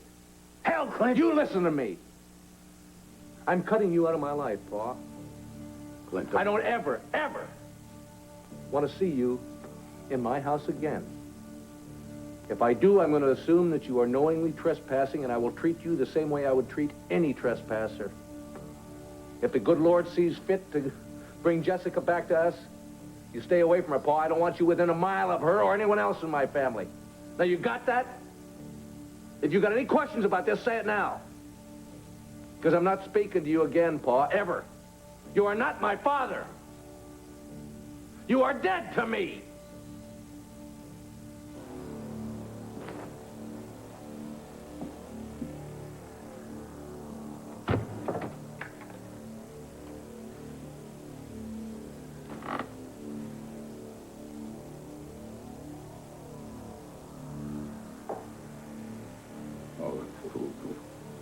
It's a good thing he asked you to leave the room. I sure wouldn't want anybody to hear the terrible things Clint said to me. I don't have to hear what he said. And if you're looking for sympathy, don't look my way. Don't you start. I thought I knew the worst there was to know about you, Asa. Everything from your scuzzy business deals to your 10 years of living a lie with Pamela. But this is the worst. Lying to your own son about his child.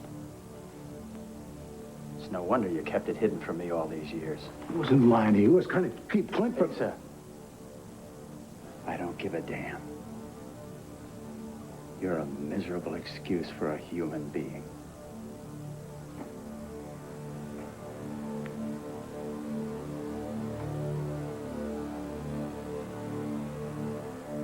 You swore to me that you were not going to tell Court about Clint. Not right now. But I haven't. But you also promised me you were going to give me advance warning. No, but now I find out that you're going to have this secret breakfast meeting with Court. You're planning on spilling out everything, aren't you? Are you finished? No, I am not finished. What about Jessica, huh? You said you weren't going to burden Clint with that until Jessica was home and safe. What happened to that? Now you are finished because it's my turn. First of all, I never told you anything about any warning beforehand. And secondly, there is no point in waiting until Jessica is home because Clint has already found out and not for me. Well, who could have possibly told him? The only ones that know about it are you, me, and Asa. Well, I guess it could be my fault in a way. Before Jessica was kidnapped, I got into an argument with Vicky and I told her about Clint and Cord before I could stop myself. Oh, that's great. That's great. You told my sister? Well, how long is it going to take her before she figures out about the inheritance, huh? Or why I lied to Richard? What did Clint do when Vicky told him? Well, he came over here to find out if it was true, and I told him everything. You told him that I knew for months? You told him about the blackmailing? No, Tina, I did not go into your part of it, but Asa might. When Clint left here, he was on the way to face his father with the truth. Maybe Asa will tell Clint about that. Maybe Cord doesn't have to find out right away. Oh, Tina, of course he's going to find out. It's only a matter of time. Time! You're right, Maria. That's what I need to figure out what to... Maria, I know we have had some awful arguments. But please, just do me one favor, please, for Cord. I'll listen to you. You know, it's going to be hard enough on Cord when he finds out about his real father. Don't make it harder for him by telling him that I knew for months and to tell him all about the blackmailing, at least not right now. Tina, I don't know where the conversation will lead. Please, Maria. Please, I'm begging you, don't. Don't tell him. Tina? Tina? Girl, are you...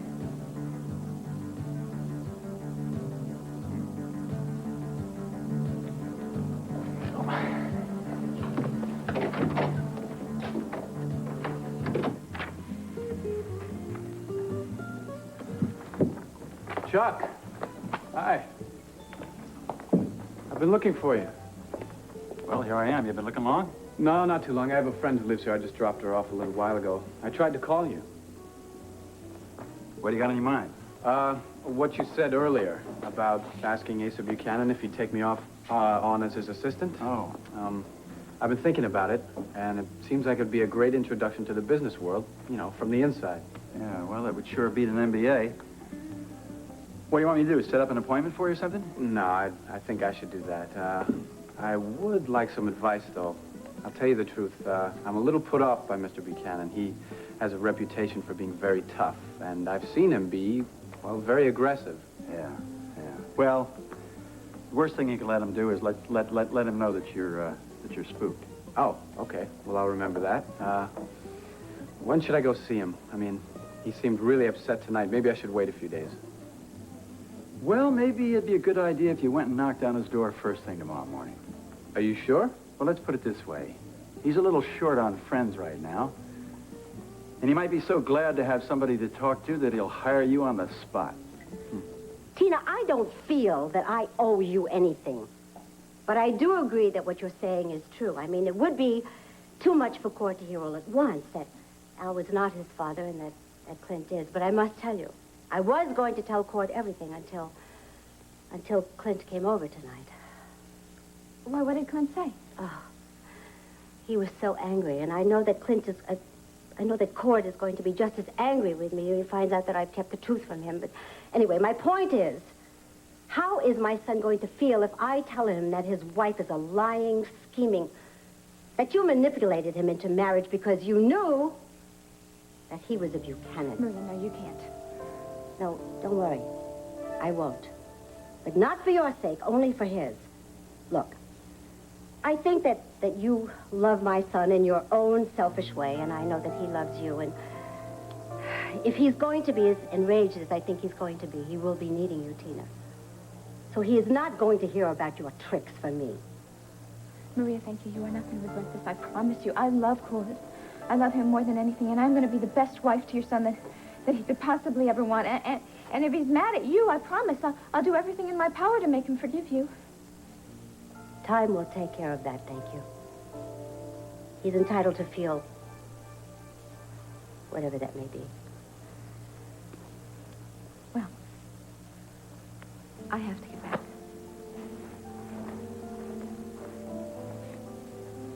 Maria, I am very grateful. Tina, one more thing. I want you to understand this very clearly. Now, when I tell Cordetto the truth tomorrow morning, I do not want you to be there. Do you understand?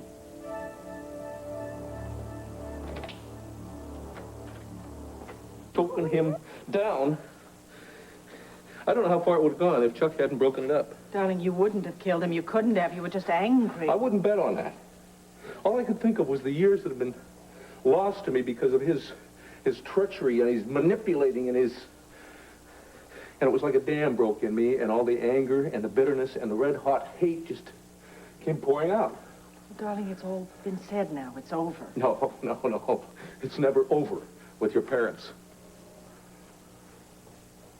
You know, when I was driving home, I tried talking to God to get some answers, to try and understand what the hell is going on. I mean, I have tried to live a moral life, to be decent and honest and compassionate. Darling, you are all of those things. No. I must have done something wrong. I have made a mistake or broken a rule someplace that I didn't even know was there, that I didn't even see. Because otherwise, why would a man lose a little baby girl and his father in 1 week? Please don't say that. Please don't, honey. You have to believe that Jessica's coming back to us. You have to. Oh, yeah, that's what Cord says. I can't even tell you how I felt after leaving my father and having that little shell-shocking incident with him and then running into Cord. It was all I could do to keep from saying, hey, you know, guess what? I'm your father.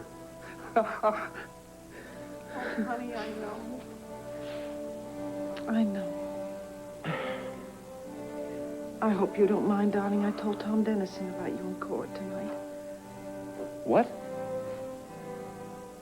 Well, as a matter of fact, I do mind. This is deeply personal stuff. This is family business, honey. He's a friend, but that's it. I'm sorry. I'm sorry. I was very upset when the phone call came, and I called him and asked him to come over. What phone call? What? What'd they say? Well, that's just it. I mean, the phone rang, and I picked it up. And there wasn't anybody there, or they weren't talking. And then I could hear somebody breathing. It seemed to me they were very frightened. And they weren't on the phone long enough for the tracer to go through. They just sort of suddenly hung up, and the agents think it was a crank, but I don't know. I'm sorry. Maybe the agents are right. No, they're not right. Don't ask me why. I just have this feeling. It was not a crank.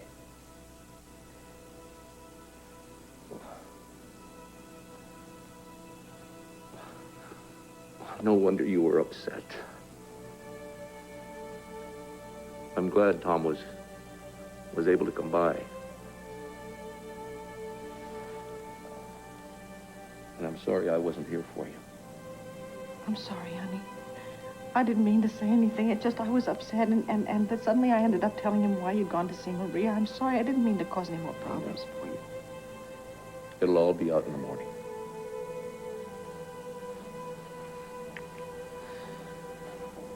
We'll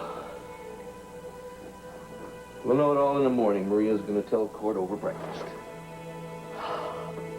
And then nobody will have to hide anything from anybody. Of course, a new father coming into Cord's life might be, well, not the most welcome type thing. He could very well tell Clint Buchanan to just go straight to hell. That's not going to happen. I know it's not. Because you two are already good friends. Honey, we have to be positive now. We have to start thinking of all the good things that could happen tomorrow. We could find our little baby girl. And you will have the son that you've always wanted.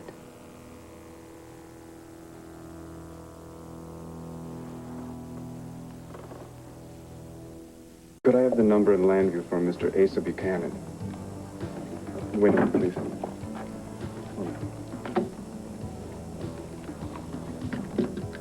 Okay.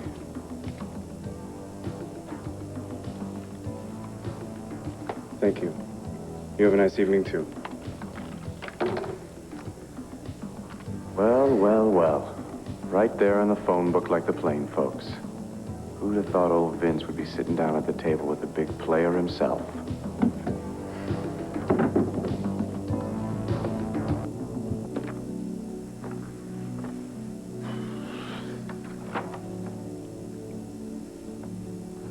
Mr. Dan Wolek is here to see you, sir. Good morning, sir. You got part of it right. It's morning. What do you want? Well, I've been talking with Chuck Wilson lately, and he says that you don't have an assistant. He suggested I'd like to apply for the job. Everyone knows how successful you are in business. Chuck Wilson says working for you is better than an MBA. Well, I'd like to learn.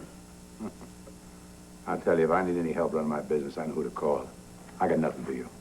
Please, Mr. Buchanan, I've done well at every job I've ever had. I stick to it. I mind my own business. I do a day and a half's work for a day's pay. I am not running a damn business school for children. You know what? You really are as rude as people say you are. You know, just because you're rich doesn't give you the right to yell at me like that. You know when I know the rights in my house? Huh? It's a damn good thing your father's a good friend of mine. The hell do you want? Business. Baby business. You interested? Yes, interested. Go on. If you ever want to see your granddaughter Jessica alive again, I'm ready to make a deal.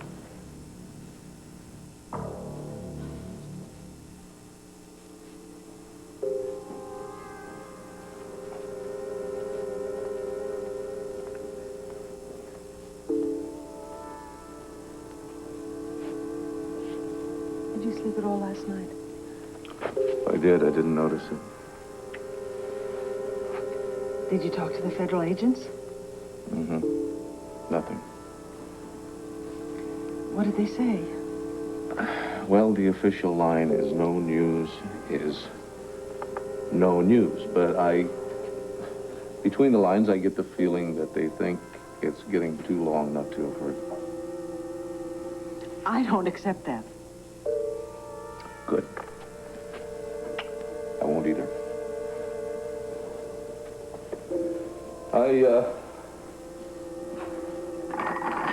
I wonder what's happening with Cord. I wonder if he's heard the truth yet, and if so, what's going through his head. Darling, it will be all right. I know it will. It has to be. Clint, are we fooling ourselves? Is our little girl gone forever? No. No, sweetheart, she's not gone forever. We will have our little girl back.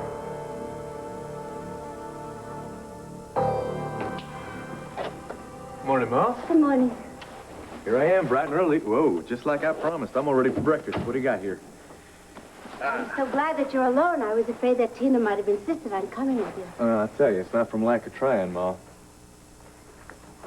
Last night and this morning, she pulled out every weapon in her arsenal trying to come along, but I told her no, so I hope whatever it is you've got to say to me is worth going home to an angry woman tonight. Cord, it's the most important thing you've ever heard in your life. Okay, well, listen, before you start, I want to get one thing straight.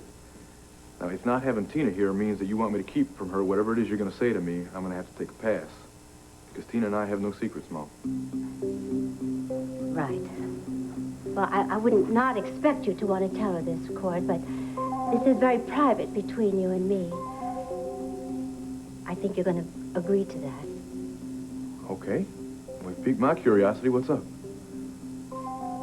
Well, Cord, it's about you and your father.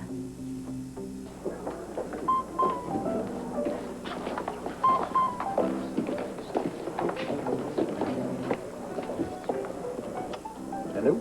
John, I'm sorry I pulled you away from work. I know, I just left you an hour ago. What's up? I'm trying to put together the pieces of a puzzle in my mind, but there is a piece missing, and I have to turn to you. What can I do to help? Well, I think you're the only person who can help. If not with your professional expertise, then with your personal connections. What contact? Your nephew, Jamie. I want to know what connection a rich kid like him has with my ex-prison mate, Jeannie Johnson. Come on, Mom. No reason to look so down. I like talking about Pa. Makes me feel good. You know, makes me feel a little bit closer to him, you know? Like, he's still with us? Boy, am I glad you got breakfast. I'm starving here. Cord, he's closer than you think. Well, why are you so serious all of a sudden? Hey, is this something about Pa's will? I know what it is. They found another 2,000 acres, right? And it's all my name? That isn't funny. Sorry, Ma, just trying to lighten up the situation here a little bit. It's pretty obvious you've been trying to talk to me for the last couple of days. The minute I walk in the door, you start hemming and hawing. What's going on? I just don't want to be rushed, if that's all right with you. Yeah, that's fine with me, Ma. Take your time. There are some things that have to be understood in their proper context. Context? Ma, I don't know what you have in your mind here, but it's got to be one hell of a story about Pa. And the way you're just dragging it out like this, I bet it's a lot better than that time you told us about when he joined the Texas Rangers. Remember that? Cordetto, please. Ma, I know you've got this flair for the dramatic, but what's going on here, huh? Now, what's so hard about telling a simple family story? Yes. Well, you took your sweet time to call me back, didn't you? It's not just children like to see suffer, but parents, grandparents, huh? You want to give me a lecture, or do you want your granddaughter back in one piece? How do I know you even have her? How do I know she's all right? Look, you're just going to have to take my word for it, that's all. That's all you have right now. No, before we talk a deal, I want to see her. You're used to calling the shots, aren't you? Well, not this time. You'll see her alive after I get what's coming to me. And remember, your granddaughter's life depends on you, so you better keep your cool and don't mention a word of this to the cops. I won't. In case you're wondering, this line isn't being traced either, yes. So you're free to name your terms. Well, I knew we could do business together. Okay, Mr. B, I'm only going to say this once, so listen good. For sweet little Jessica's sake.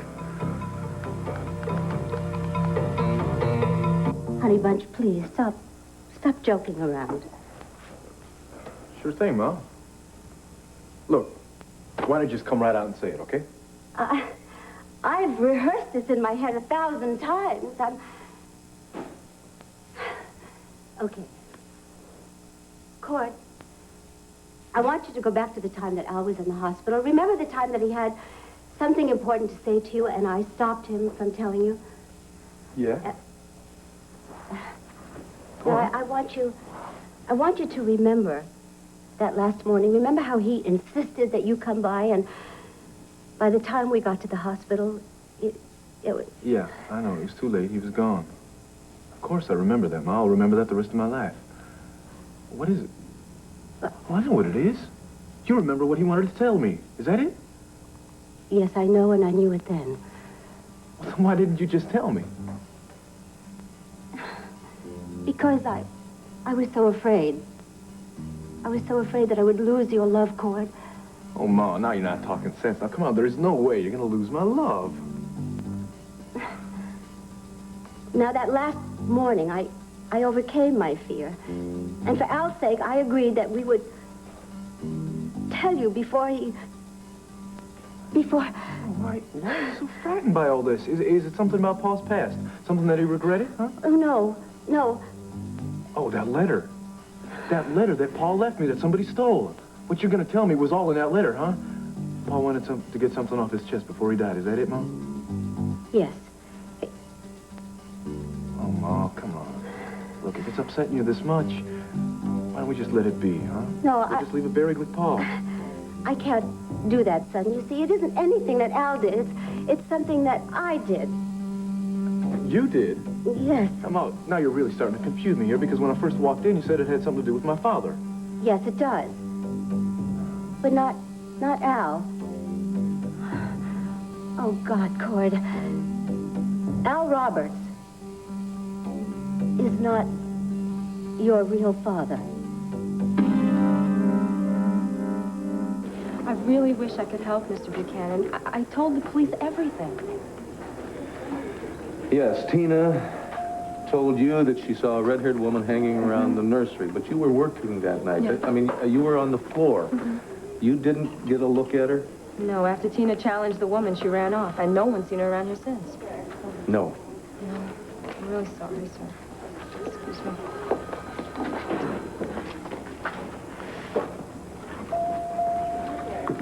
Does that include you too, Allison? Sorry? Well, I noticed you eavesdropping, and I thought maybe you could add something to what Lisa told me.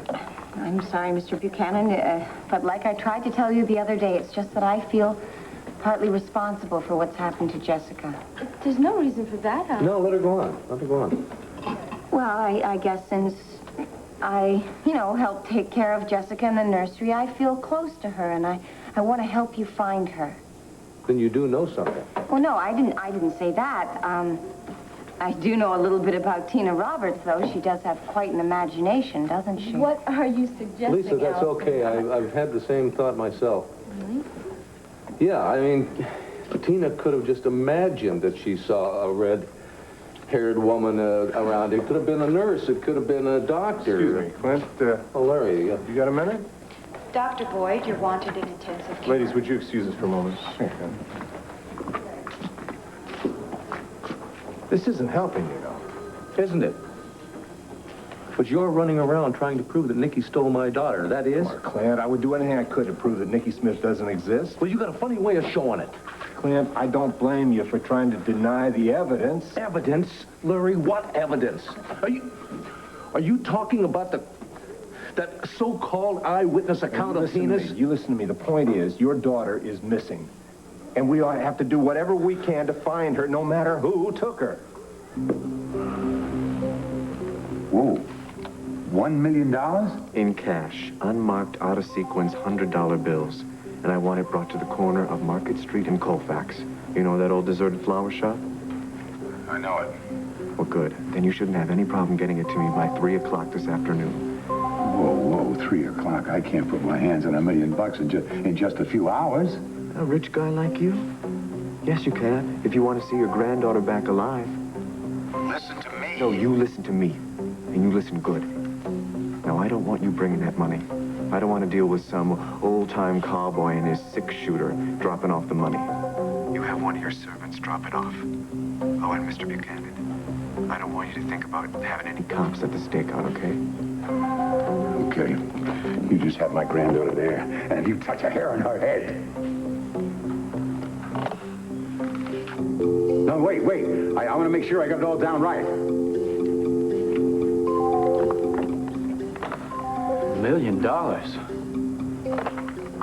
Would you call in the police? Can the police come up with $1 million in cash?